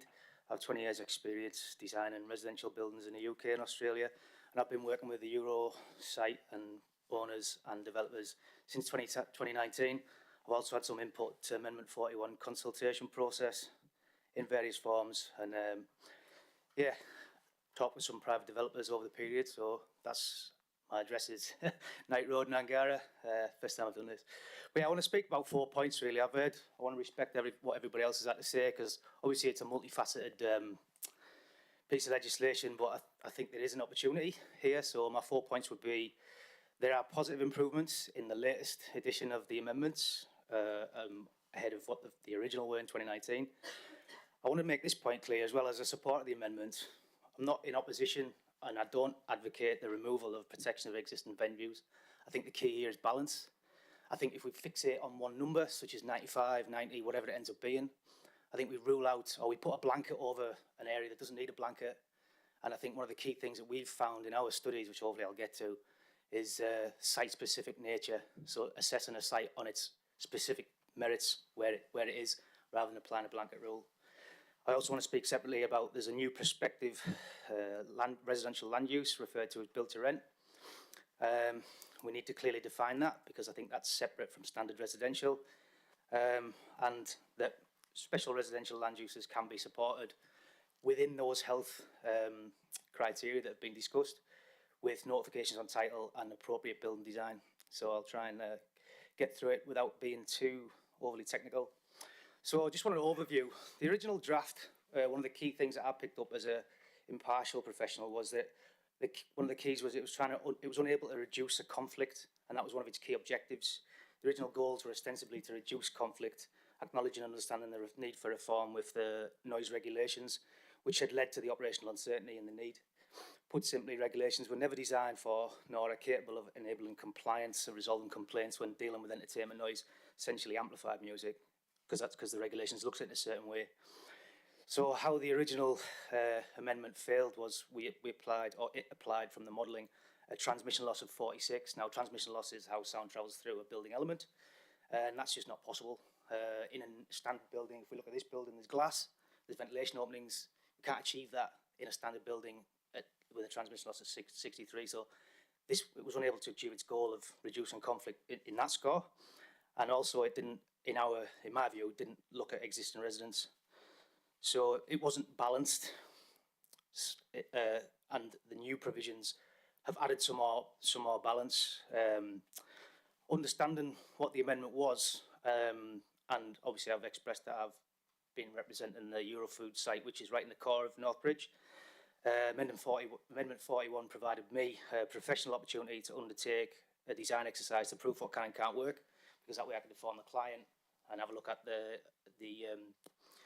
process at the same time. And it showed, so this is what I want to get to, because it sort of draws together a lot of the levels versus health versus a lot of things have been discussed tonight. What we found was when we take a site-specific approach, that we use a formal internationally recognised calculation, means we can show on the inside of these buildings using standard, slightly specialist, but standard components, we can achieve the internal levels. This is not a blanket rule, this is a site-specific rule, so that's where it gets, it's very site-specific. So what I want to comment on is some of the revisions that I have got an opinion on. About a minute to go. Wow, that went quickly. So maximum external noise levels from 95 to 90. It's positive in terms of reducing conflict, but I don't think that we should apply that to all venues. I'm going to have to skip through here. Just for some context for the councillors, there's been a lot of talk about 90 dB and mobile apps. I just respectfully want to say that's not how you measure it. What we've actually measured at 4 metres above Mustang Bar, which is a tin roof, was 85 on a peak noise level night, 85 dB at that frequency. So there's a lot of context there. Where are we going to go from there? I think the site-specific assessment supports that we can achieve a balance, and I think that, acknowledging Bree's points, grandfathering, I think that could be something that could work. I think permits should be mandatory, particularly this study about going around and measuring site-specific is the way it's going to work. If we stick to one number, then we're going to remain in conflict. That's what I think. About 5 minutes now. Okay. Can I just touch on the two things? Was the new residential class? Wrap it up if you can, yeah. Yeah, I'll try and do that, because I just want to speak at 4 points.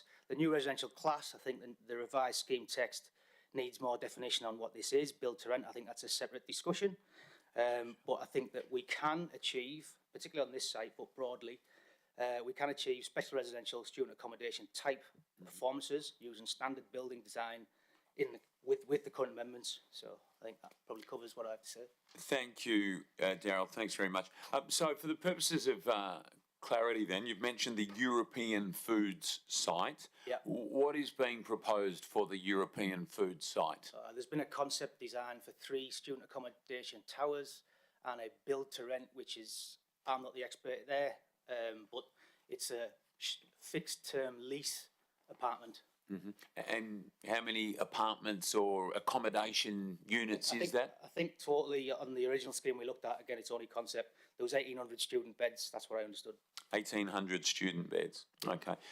In your view, and you might or might not be able to, but at what is being proposed, could that development go ahead? The 90?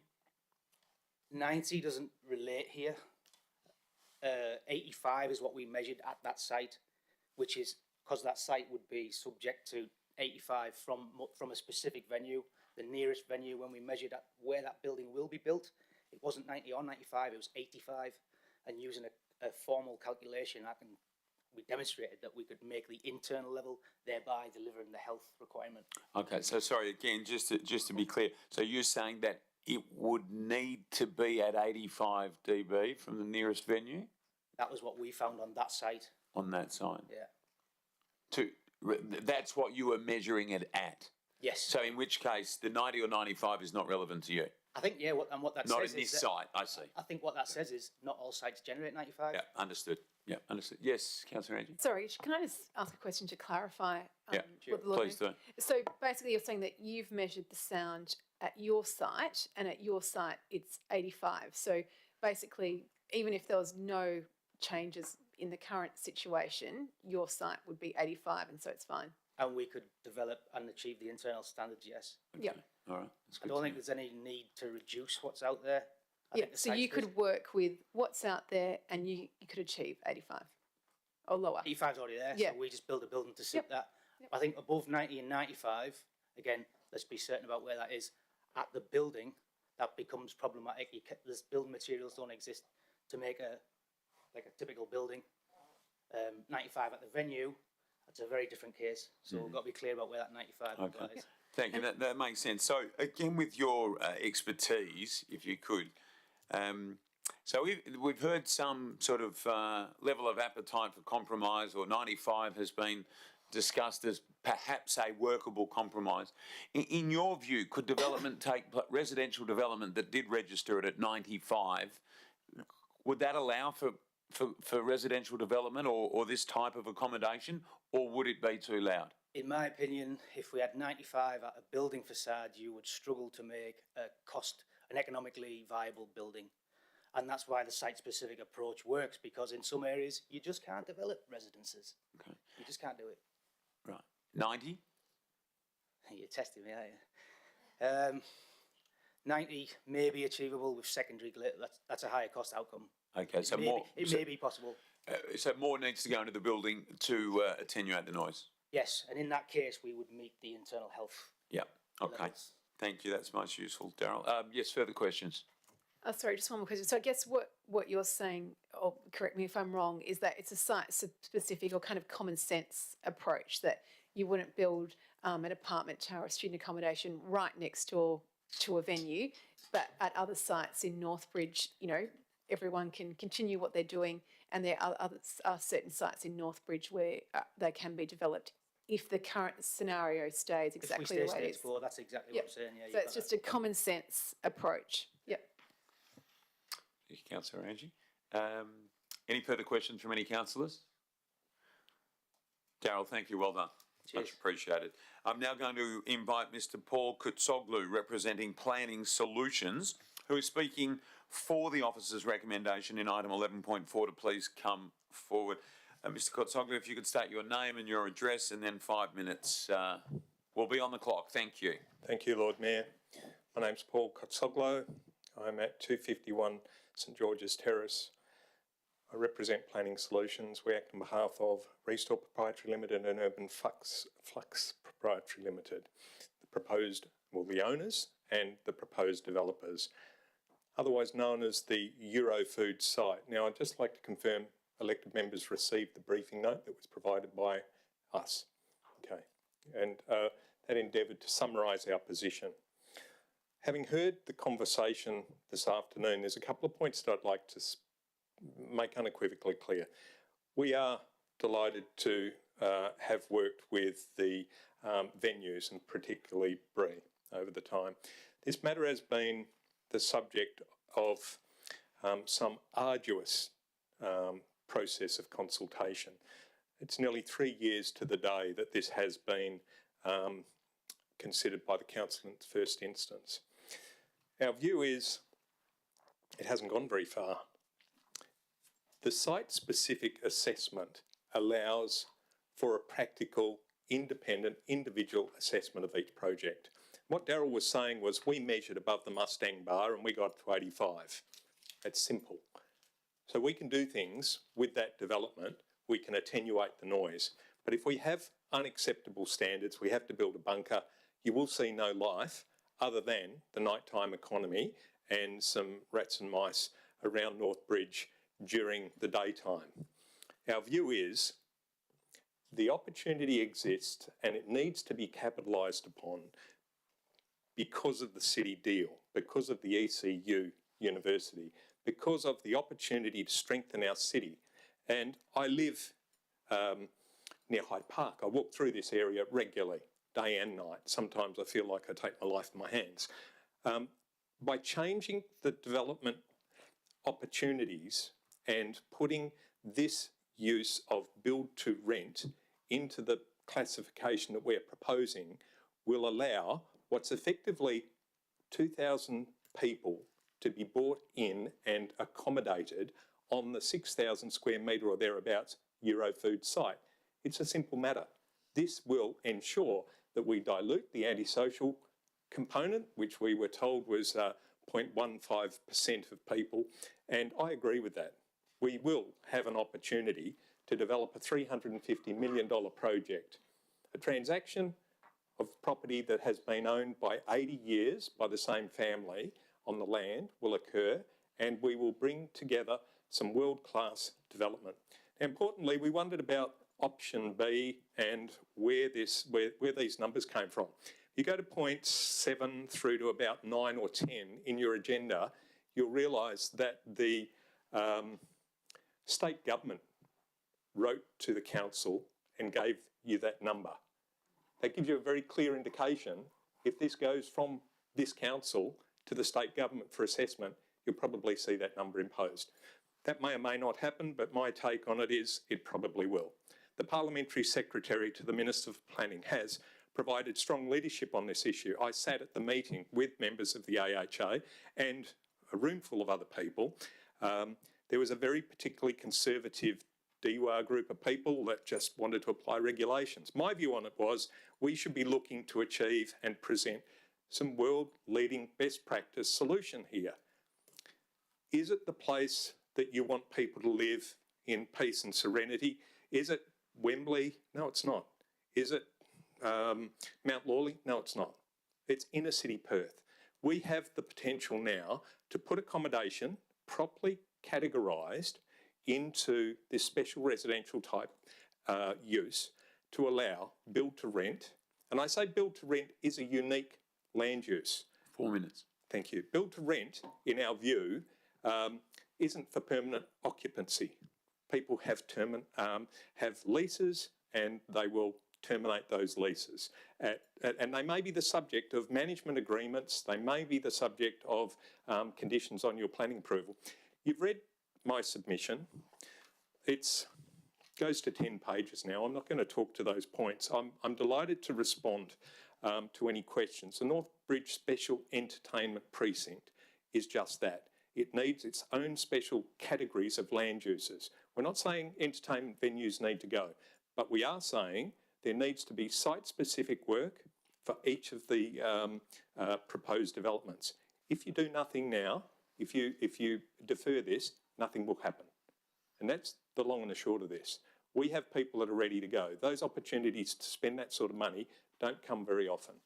I'm happy now to conclude, Your Honour, and would encourage you to vote the way we've recommended. Thank you very much. I like Your Honour. That was a lovely touch. But I will not be swayed. Now, that was bang on 5 minutes. Thank you, Mr. Kotsoglu. Can I ask then, can we open up then with the couple of last points you made? So the European food site, I think you described it as a 2,000 person. Persons? Yeah, Which is potentially. about 7% of the population of the city of Perth, if you were adding that to your population. So with what is recommended before us, could that development happen? Yes. And when would it not be possible for that development to happen with some of the compromise? I've been told, Your Worship, that we need to look at the. That's a term that's regularly used. Your Worship's right, actually. Yeah. Yeah, it is. Yeah. Okay. Yeah. Yes. And I have been told that 90 gets us to a point where we can work, but the number there is not particularly relevant because the site-specific provisions allow us to solve the problem, to address the issue. There's some design issues around that, but we are supportive of option B, to make it clear. Okay, that's good. Thank you. Are there any further questions? I might have another one in a moment. Is there any? Yes, Councillor Fleeton. Thanks for coming in, Paul. So just to follow on from the Lord Mayor's question, 95, it can't go ahead in its concept form now. 95 the project has not gone ahead because it is excessive in terms, and it's unnecessary to stipulate that number because we're measuring on a site-specific basis. We can attenuate, that number doesn't exist. If you say to us, go and work with what you've got, which is the sensible thing to do on a site-specific basis, we're well under that anyway. We're already at 85, above the roof, which when considering and listening to the previous speakers, that's where the noise will come from. You've got concrete surrounding the boundaries of a building. The roof is generally the weak spot. And that doesn't stop developers and venue owners negotiating to maybe replace a roof to achieve an outcome. It allows enterprise to be creative, which is what enterprise is. And that's why we're saying site-specific solutions are what we would like to see. Just a follow-up, please, Lord Mayor. I think I'm more confused on this issue after 7 and 8, where you talk about 85. So it's 85 on the site. 85 was measured. Measured on the site. Measured. So if the maximum, the noise, the minimum is 90, 16 stories above, however high you are, is that sitting in my bedroom or is that at the point? I need to ask you to speak to Daryl about that. Right. I'm a town planner. Right. I'm not a scientist. And what I would have recommended was you have your independent acoustic consultant here to explain that to you. Right, okay. And there may be an opportunity to be briefed on that. Thank you, Paul. Thanks for coming in. Yes, Councillor Angie. Thank you, Paul. So Daryl said that that development could go ahead if the current situation was as it is with this common sense approach of site specific, as you mentioned. So I'm just assuming you agree with that. Yes, yeah. And however, the concern that we have and the concern that the developer has is that they have capital that invests in this. And right now, the sands are changing on this amendment. There are changes. We're talking 85, we're talking 90, 95, and there's not certainty around this issue. Mm-hmm. Investors, when they're talking about $350 million, need certainty, rock solid certainty. That's our issue. But I guess my question is, you have my understanding, and obviously we know none of us are experts on noise, but from what Daryl's saying is that you've measured 85 on your site, so site specific. Above the Mustang site. That's right. So if this current situation stays as it is, regardless of the regulations, your sound on your site's not changing. That's what I understand. Yeah. Paul, thank you, Councillor. So another topic that we've heard sort of briefly filtered through the room tonight has been this concept of deferring a decision until the new year. I've heard early in the new year. I wonder if you could speak to the impact on the ready-to-go nature of this development. Yes. Not noise, because we're hearing noise is okay. But if this decision was deferred by council, what would... I'm instructed that's entirely unacceptable.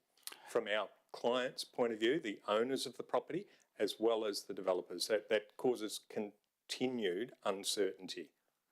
So you're saying that this development would not take place if We're asking you to deal with the amendment because it's my view, from the feedback that I've gotten from both Urban Flux and Restore Proprietary Limited, that the opportunity to negotiate the project may fall away. Okay. I'm a town planner though, I'm not a fortune teller. Sure. Yeah, understood. Are there any further questions from anybody? Councillor Bain? Thank you, Paul, for coming in tonight and enduring the last hour. I have a question just about, and I suppose it's connected to Daryl's comment as well. If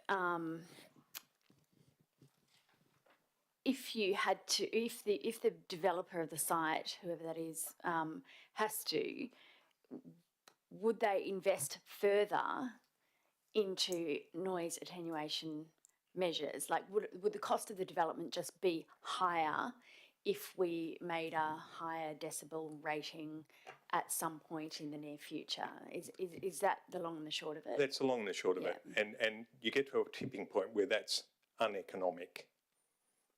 So it's, having said that, what we need is certainty around the individual assessment, the site-specific assessment that I think was mentioned earlier. That's what we're very keen on. And as a town planner, do we have existing build to rent anywhere? I don't know the answer to that question. I understand we've had some approvals, but I don't know that we have them. This is a simple matter from my point of view. We put the definition of build to rent into I'm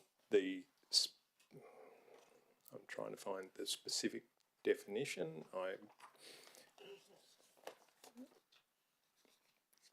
Build to rent as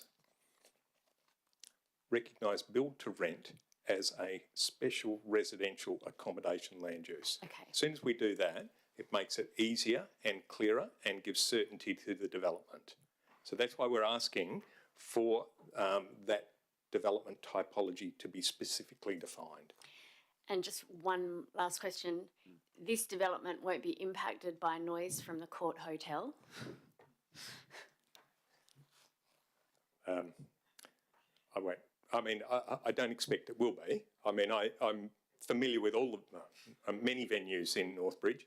I expect there are others that would impact it before that, and the ones that would impact it are not impacting it to a sufficient quantum that will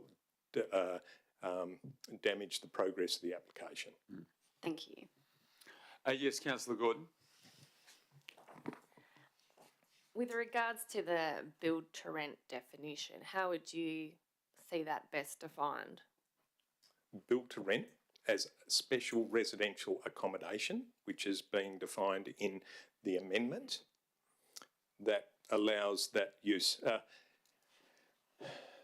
That may not, the way I'd see you could deal with it is define it and then require as a condition development approval, a set of obligations to be placed on the occupant or on the management which relate to the occupants. So you would have to require developers and then the operator of the build to rent facility to disclose to occupants that are in that premises that they are in an entertainment precinct. And the primary focus of that precinct is entertainment, which they will experience noise beyond what is in a normal suburban area.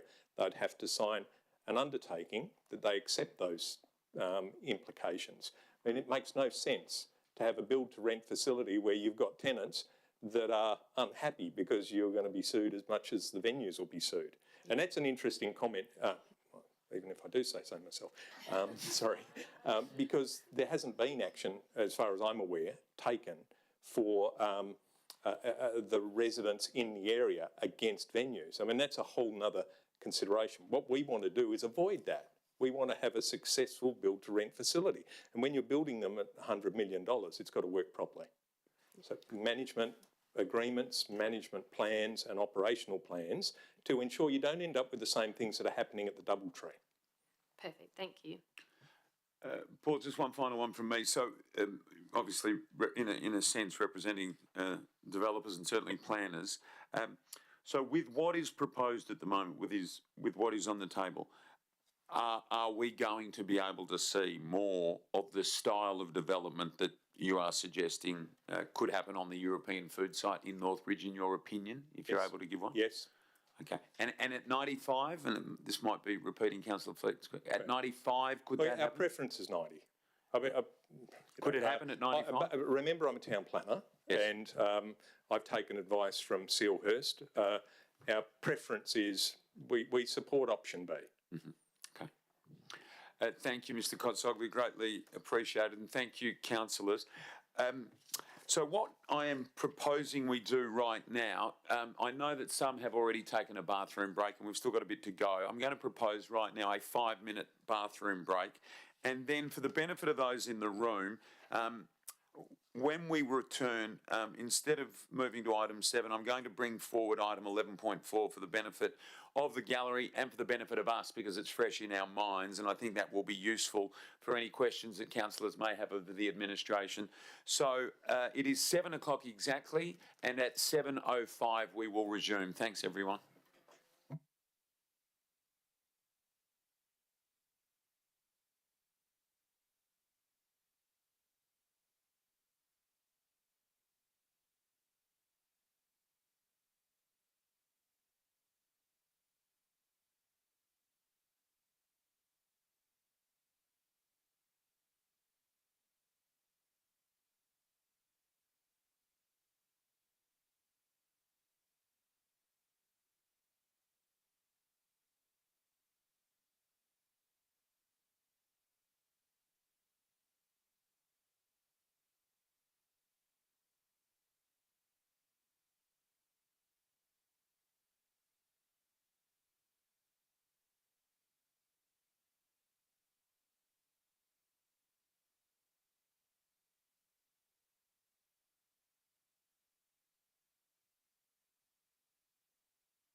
Okay, we're about ready to go, so we're going to have everybody back to their seats. Thank you.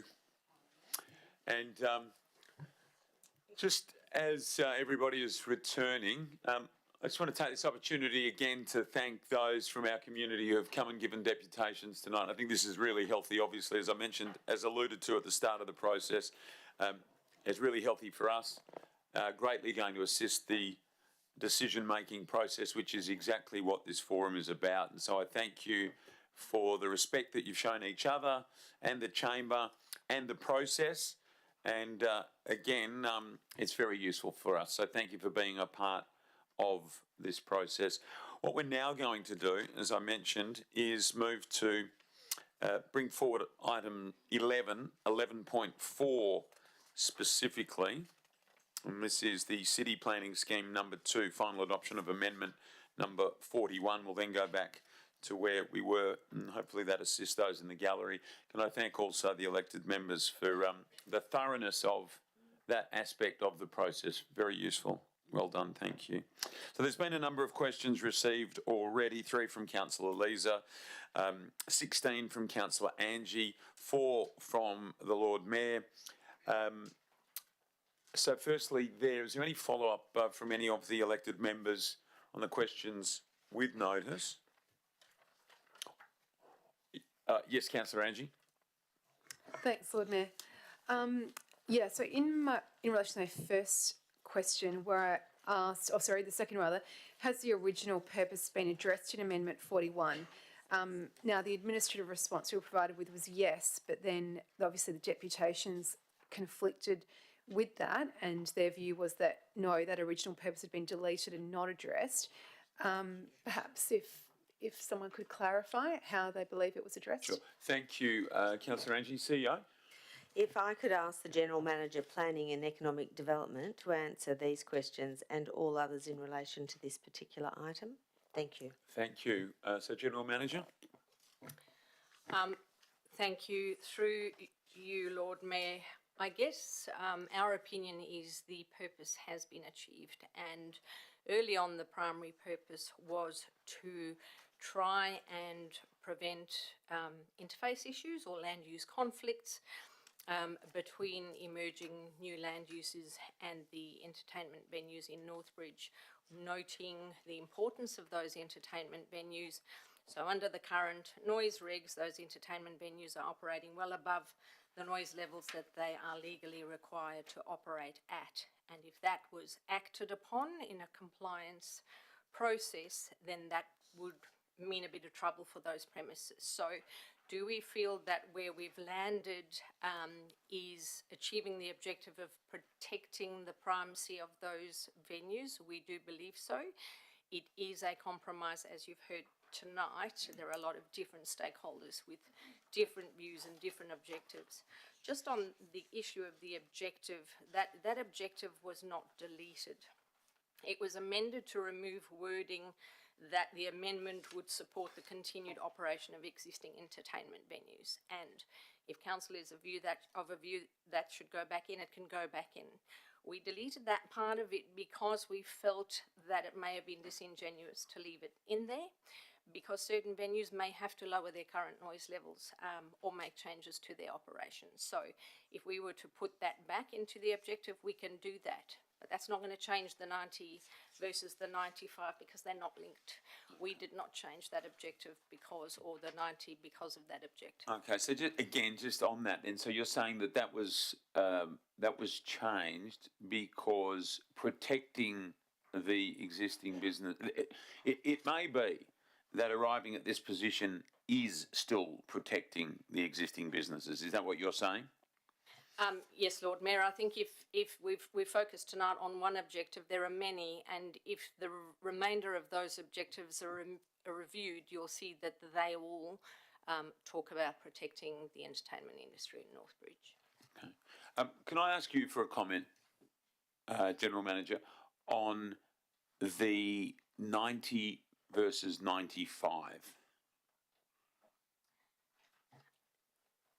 Lord Mayor, the reason this has taken so long, I guess, is because we have taken it on ourselves, the city, to engage acoustic consultants and using our city architect to test different development building models and then test those acoustically to see what we can make work. My comments are based on that technical advice that I've received, and the reason we've landed on 90 is it is across the precinct. We're not talking about individual sites here, but across the precinct it is felt that above 90 makes it very difficult for any other development that includes residential land uses to be viable. Okay. Can I also ask you to speak to what you would see the impact of council deferring a decision or pushing a decision on this back into 2023?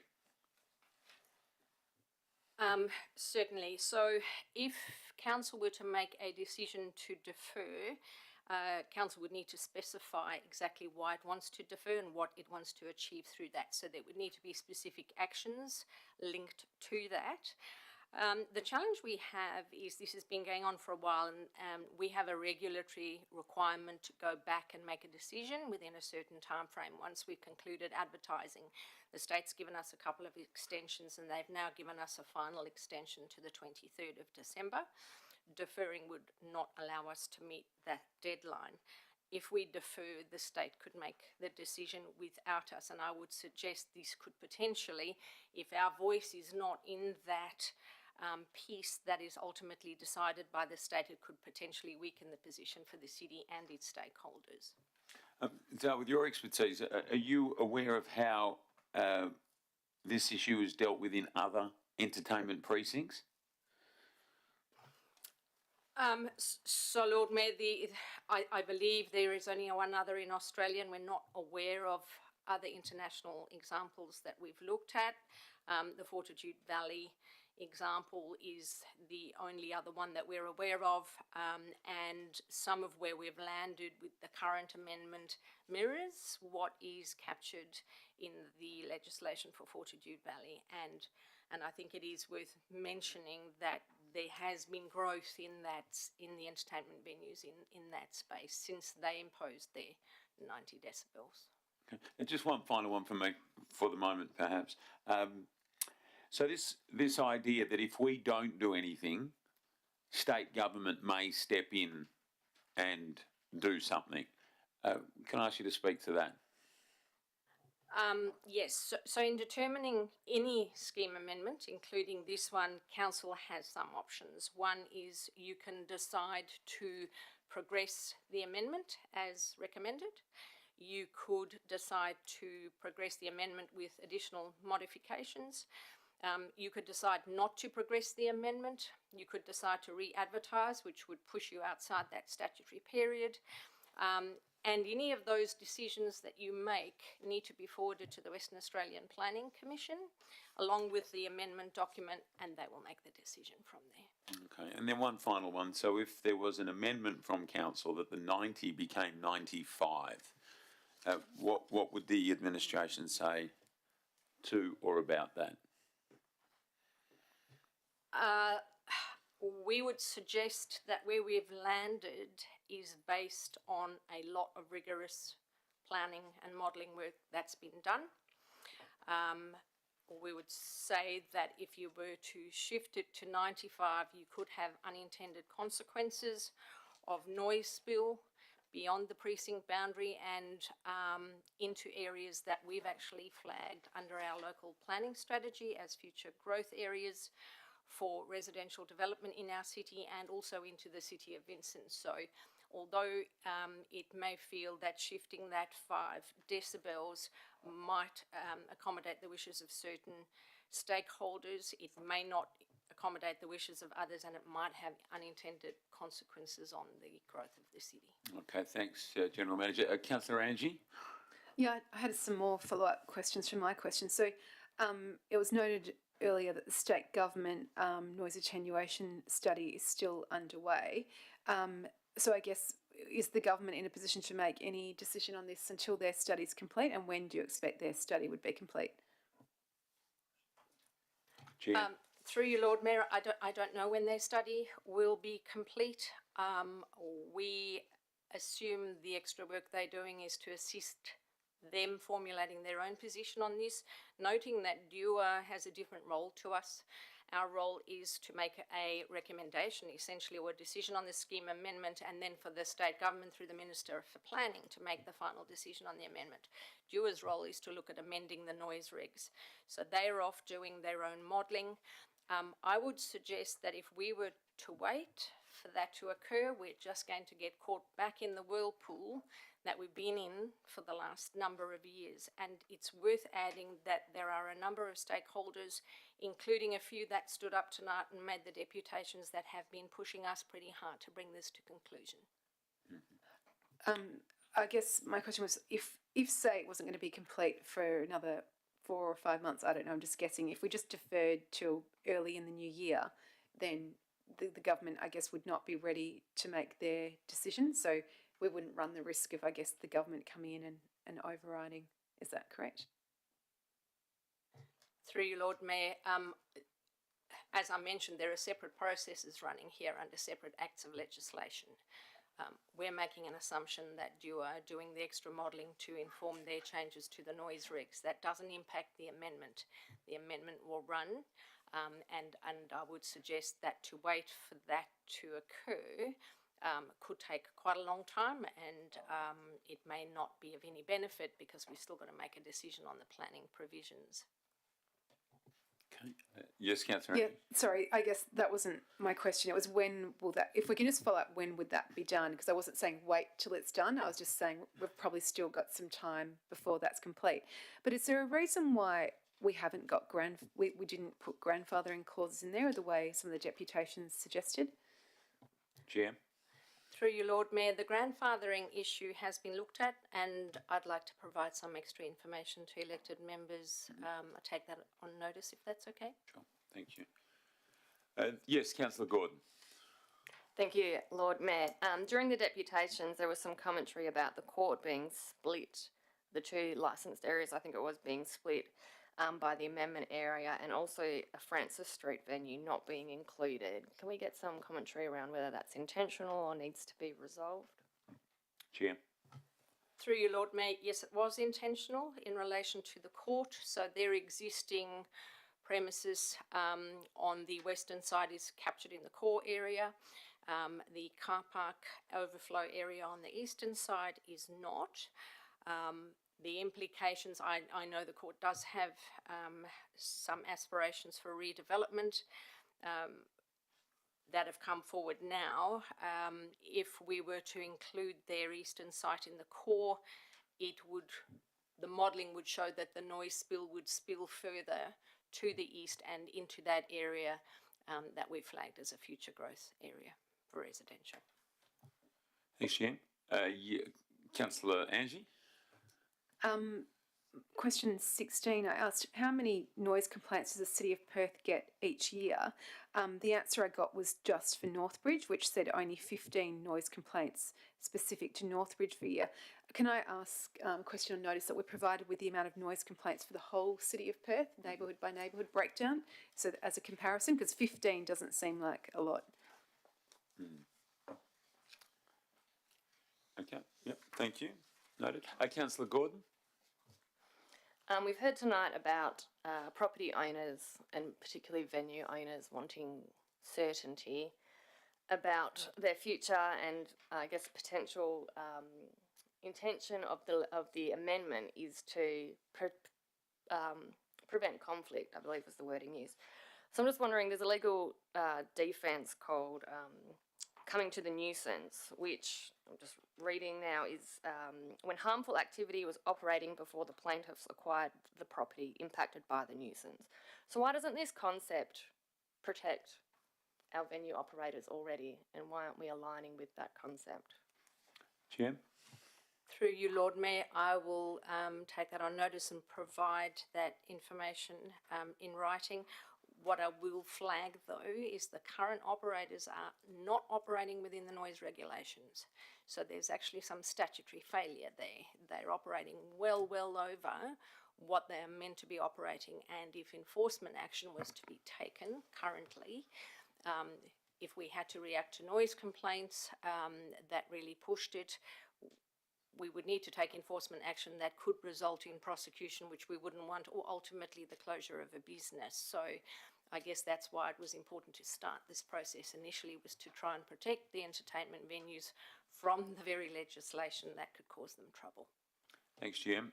Councillor Fleeton. Thanks, Lord Mayor. On that topic, page 3 of the answer booklet, question 4 from Councillor Angie, the last sentence, simply put, the key purpose of Amendment 41 is to create a special entertainment precinct that would allow entertainment venues to operate at higher noise level than they're currently allowed to. So talking about the compliance side, it's up to us to enforce whatever we police. So what is it going to cost ratepayers to police whatever we're about to pass? Jim. Through you, Lord Mayor.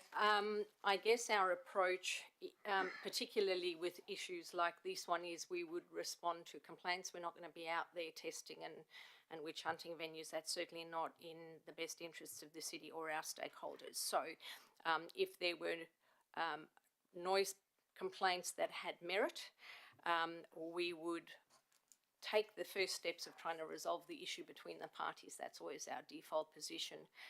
If we weren't able to resolve that, we would need to move to a compliance process. So I'm hoping that that may not happen, because if we increase the noise levels permitted to 90, there's a lot less prospect of the complaints coming in, a lot less prospect of compliance action being necessary. So I'm hoping we won't spend a lot of money at all, but if I had to be asked for a comment on what it would cost, I'd not be able to give that at this time, unfortunately. So just to follow up to that, Lord Mayor, so we don't have an idea yet on how we're going to enforce whatever we pass? Through you, Lord Mayor, no, we have a process, and that process is prescribed, how you follow a compliance process. And as I mentioned, we would initially try and resolve the issue, and then we would need to follow the steps, the legal steps required for compliance. So we absolutely have a process.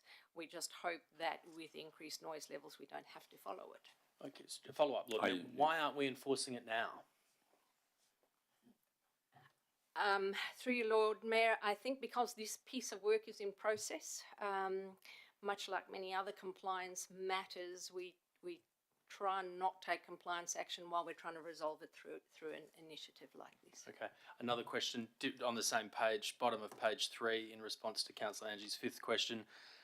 Can you please elaborate on the answer where you say higher sound attenuation measures will also be required for the design and construction of new resi, short stay accommodation, etc., etc. Have you defined what these new measures will be? Yes, through you, Lord Mayor, in the scheme amendment, it actually prescribes levels that need to be met. So that and that's why it's important to note that this is it is a balanced thing.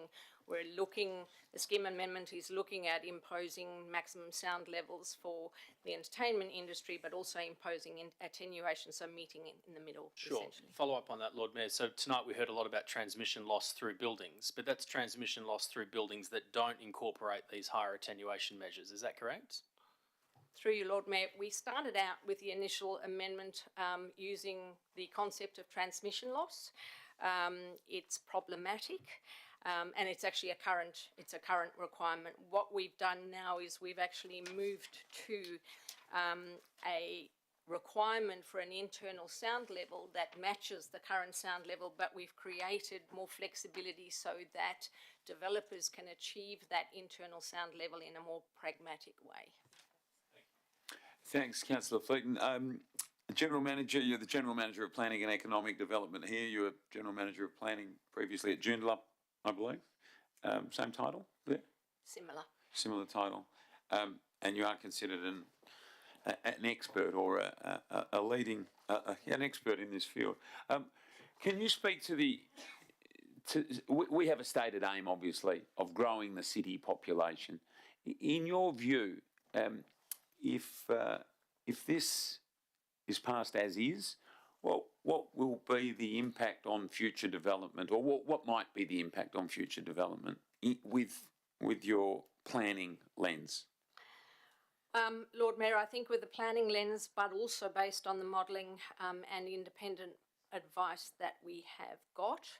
I think what we're proposing is a good compromise to achieve the outcome of protecting the entertainment industry so that we don't have noise complaints shutting them down, and still focusing on the primacy and the importance of that in Northbridge, but whilst not encouraging residential development or residential type land uses, still enabling that so that we can get the diversity and growth in that precinct to meet our objectives under the local planning strategy. I know people don't like this 90 v 95. I accept that, but your view on the same proposition, but at 95. Lord Mayor, the modelling is showing us that at 95 it is not going to be viable to deliver residential development in this area. Okay, thanks. Yes, Councillor Angie. Just a couple more questions. In your notes, it says that the average of only 15 noise complaints per year for Northbridge. So what happens now with these 15 noise complaints? What happens when? GM. So, Lord Mayor, when we get a complaint about noise, and if it's a noise complaint relating to a premises, we will go out and visit the premises and discuss with the premises certain measures they can take to try and address the issue. And a lot of the time the premises work well with us to do that. So that's what we do at the minute. We're not going down a prosecution path at the minute because it does not seem procedurally fair to do that given what we're looking at the minute. And just one more question. There was the discussion in the deputations, I guess, about the common sense type approach site by site. So, if the status quo stayed and the existing venues stayed at their existing levels, it doesn't preclude, my understanding, residential development. There are sections and parts of Northbridge which will be under 90 decibels.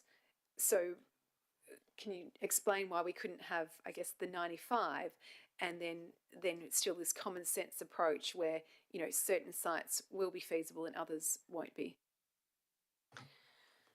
Through you, Lord Mayor, I can provide some extra information on the site-specific issue in the notes, but essentially I believe the site-specific approach was one of the options that has been explored over the last number of years. It's not supported by the state because they don't feel it creates a level playing field, as suggested by one of the deputations this evening.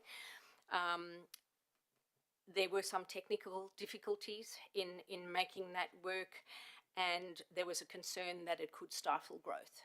So I can provide extra information about that to elected members, but it certainly was explored, and it's also worth noting that many stakeholders didn't support that approach. Thanks, Jim. Councillor Fleeton. Thanks, Lord Mayor. Page 8, the answer to question 18 from Councillor Angie. Permanent venues, it has a breakdown of complaints, and it also lists 16 relate to the use of Russell Square for fringe festival events. Did we ever progress those complaints to measure how much sound they were making? GM. Through you, Lord Mayor, often events like Fringe Festival get what we call a Reg 18 exemption. And that means that for that particular event, the local government can grant an exemption to allow them to exceed the noise levels for that event, and different noise levels are set. So that doesn't stop complaints being received, but they are able to happen under that exemption. And just confirming a follow-up, Lord Mayor, so we've got 17 for the court and 16 for fringe in that one location in terms of complaints that you've received. Through you, Lord Mayor, that's the information I have spread over the number of years as outlined in the notes. Councillor Gordon, and then Councillor Angie. Thanks, Lord Mayor. If the state government's intention is to be protecting the health of our current and future residents, why doesn't that extend to the entire state? Why are they just doing an area-specific thing when they could really just say no one across the state can exceed 90 decibels and no one across the state, or everyone has to build to the new attenuation standards? So through you, Lord Mayor, I believe the levels that are set to protect health are the current levels, in the noise regs, and I think that's 79 generally, and they do apply across the whole state. What we're looking at doing here is lifting the permitted noise levels so that we can be noisier in Northbridge, but the current noise levels do apply across the whole state. Councillor Angie. Sorry, just in relation to that breakdown, because obviously at question 16 it says there was 15 noise complaints. So then with that breakdown we've got 16 for Fringe Festival. Is that over the 10 years there's 16, or how does that work? Yes. So in 10 years there was only 16 complaints and only 17 for the court? That's the information that I've been provided, yes. Thanks, GM. Yes, Councillor Fleeton. Thanks, Lord Mayor. Just back to the standards that you're introducing, and I'm still trying to get through my head the transmission loss. So current standards that people build to, the transmission loss that's received, if you like, versus the new standard. What's the new standards going to cut out noise-wise? I can provide detail on that separately if I can take that on notice. Essentially, what the new standards are proposing is more flexibility for developers in how they achieve the 47 decibels in those noise sensitive areas of a dwelling. So the transmission loss is quite a prescriptive way of doing that, and the changes we're looking at making is more flexible for developers. You have to forgive my lack of knowledge on this. We received something like an 860-page attachment on this issue, and industry's had 2 weeks to respond as well. So I think some more information during the week before we make a call on this would be appreciated. Yes, Councillor Leeser. Oh, was there anything you wanted to say there, Gian? Don't have to. Councillor Leeser. Thank you, Lord Mayor. Just to be clear, on our papers it says that we need to support the proposal, not support the proposal, or re-advertise the proposal, but we can't defer it because we're going outside the timeline. How does re-advertising it not go outside the timeline? GM. Through you, Lord Mayor, I guess the options that we've talked about in the paper are the options that are available under the Planning and Development Act.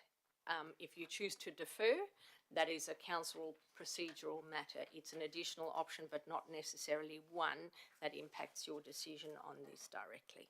Councillor Leeser. Just to follow up, so if we were decided to re-advertise, that 23 December deadline no longer applies, is really my question. Yes, you would go beyond that.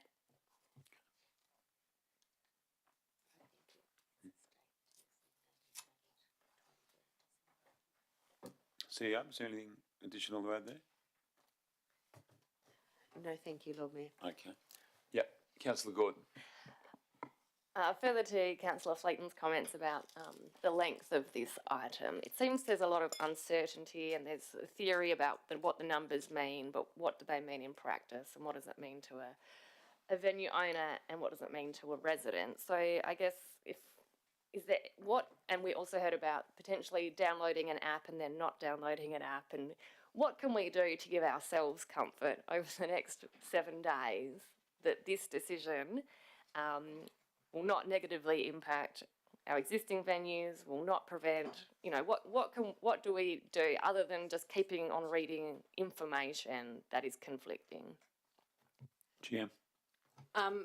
So through you, Lord Mayor, the reason there is so much information attached to the agenda is because that is the information we have to send to the Commission and the Minister. So we would not send information to the state government that has not been through the council process. So we have needed to append that.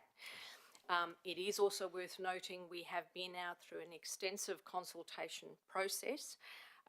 The changes that we have made have been in response to the conflicting submissions that we've received, and the changes are based on technical information that that we've used experts to put together to find the compromise that we feel is the best outcome for this city.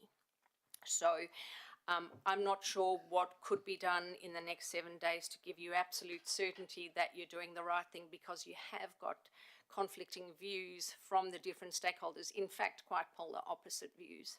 At the end of the day, the city needs to take a position on this to move it forward, and the state government will make whatever decision it wants at the end of the day.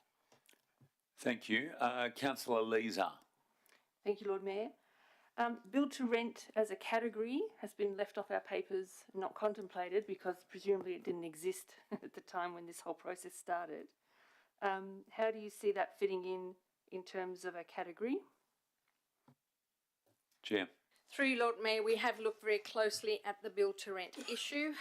It is captured in your papers, although not as a separate land use category. So when we were looking at trying to find a solution to get some residential development into Northbridge by allowing higher noise levels, it comes back to the health issue. There was the idea to create a separate land use category, and that took us a long time to negotiate that with the Department of Planning, Lands and Heritage, who are the ultimate deciders of what definitions go into a scheme and don't. So at the end of the day, they will decide that. They felt that the co-living land use was something that they could contemplate. But the issue of build to rent is an interesting one, because build to rent is not a temporary land use. Build to rent is a concept where people moving into the building can sign a lease for 10 years or for 5 years. So it is no less permanent or normal residential in that sense from a health perspective than any other normal residential. So that is why the decision has been made not to include it in the special residential accommodation category like student accommodation is, but to keep it in the same category as normal residential development. Thank you, councillors. Dale, we'll give you one further opportunity if you wish to take it. Is there anything else that you'd like to say? I guess one thing, Lord Mayor, is a lot of the stakeholders in the room have been in all the workshops with the Parliamentary Secretary and others, and so they've been on the journey with the city. It was not the intent for the information that was distributed 2 weeks ago to be another consultation and feedback process, because otherwise we're just going to stay in that whirlpool. It was intended to give people out there with an interest an extra 2 weeks that they would normally have when an agenda is issued to digest the information with their consultants and so on. So it wasn't intended to be a consultation process, it was an early notification process. All right, thank you, Dale. Thank you and your team for your considerable work preparing these documents and getting it to this point for us on behalf of the city and on behalf of our ratepayers. Can I thank the councillors for their tremendous engagement in this, and I particularly want to thank all of our stakeholders who have attended tonight for your very respectful and considered delegations. Again, we really appreciate you being a part of this process, and we know for many of you that hasn't just been tonight, it has been a long journey. And I guess when I speak on behalf of our fellow councillors, when we say we've been elected to make decisions, not all of the decisions are going to be easy. Some of them are going to take quite a good deal of consideration. One of those who gave a deputation tonight said, and it was, I thought, very appropriate, it was Daryl who said this is a multifaceted issue, and we have seen that play out in the chamber tonight, and I think that is very accurate. So I want to thank everybody for respecting the process. As I've said, many of you have contacted elected members. That process, of course, remains open. Elected members, as part of our job, can hear from stakeholders. I will remind all of the elected members how they respond to any stakeholder engagement from this point on during this deliberative stage needs to be carefully considered, because we are now very much in the deliberative phase of this process. But again, can I thank you all sides of the argument, and indeed everyone in this chamber for conducting yourselves the way you have tonight and giving it your full consideration. If anyone at the back of the room would like to leave or feels like they might like to go now, we would understand and appreciate it. Thank you very much, everybody. Thank you for being here tonight. We go to item 7, confirmation of minutes. Item 8, questions by members, which due notice has been given. 9, correspondence, and 10 petitions. They'll all be dealt with at the ordinary council meeting next week. So we move to reports. We know one has come out or been dealt with already. We go then, that's 11.4.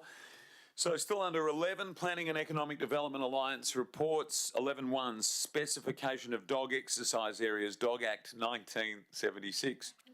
Dog Act, how about that? Are there any questions on this item from any councillors? Thank you. We'll go to 11.2, Via Torre Lane, a one-way conversion. Any questions on this item from any councillors? Councillor Gordon. Has consideration been given to just putting a no wide vehicles sign on the laneway? No wide vehicles, did you say? CEO? Through the General Manager, Planning and Economic Development, please. Through you, Lord Mayor, I'd like to take that on notice and get the answer in writing. Thank you. Yes, Councillor Gordon. Just a further question. The report says that there's damage to the property gutters, and it also states that the gutters protrude into the laneway. So I'm keen to understand whether the gutters are on private property or actually in the public realm. I'll take that on notice as well, if I may. Understood. Any further questions from anyone on that one? Thank you. 11.3 is the local planning strategy, the final adoption. No questions, I notice, on notice. Anyone? 11.4 we have dealt with. 11.5, the initiation of amendment number 49 to City Planning Scheme number 2 and amendment number 6 to Local Planning Scheme number 26. Any questions, councillors? 12, Community Development Alliance reports. 12.1 is the draft library strategy 2023-2027. Councillors? Thank you. 12.2 is the 2022-2023 Economic Development Sponsorship Program. Now, I have declared a financial interest here. I'll ask councillors if there are any questions. If there are questions, I'll ask the Deputy Lord Mayor to come forward and chair in my absence. Any councillors have any questions? So close, DLM, so close. 13 is Commercial Services Alliance and Infrastructure Operations Alliance reports. We don't have any tonight. 14, Corporate Services Alliance reports. 14.1, the monthly financial statements for October 2022. Councillors? 14.2, Schedule of Accounts paid September 2022. Councillors? 15, Chief Executive Officer reports. 15.1, 2021-22 annual financial statements. Any questions, councillors? Councillor Leeser. Yes, it would just be interesting to know about the Mindari delay again this year. We seem to be talking about it every year, and I'd just like some comment, please, from the executive. CEO. Thank you. If we could invite the CFO to provide the explanation as to the delays. Thank you very much. Through the chair, the Mindari circumstance this year, unfortunately, was similar to the previous 2 years and was compounded by the involvement of an environmental assessment as well in relation to financial issues at the Mindari landfill site. Whilst the city's financial statements were ready and provided to the auditors on the 26th of September, it has taken until Friday of last week for the Auditor General to resolve the issues with Mindari Regional Council, which therefore flowed on to each of the 7 member councils who've all had the same delay as the city's experienced.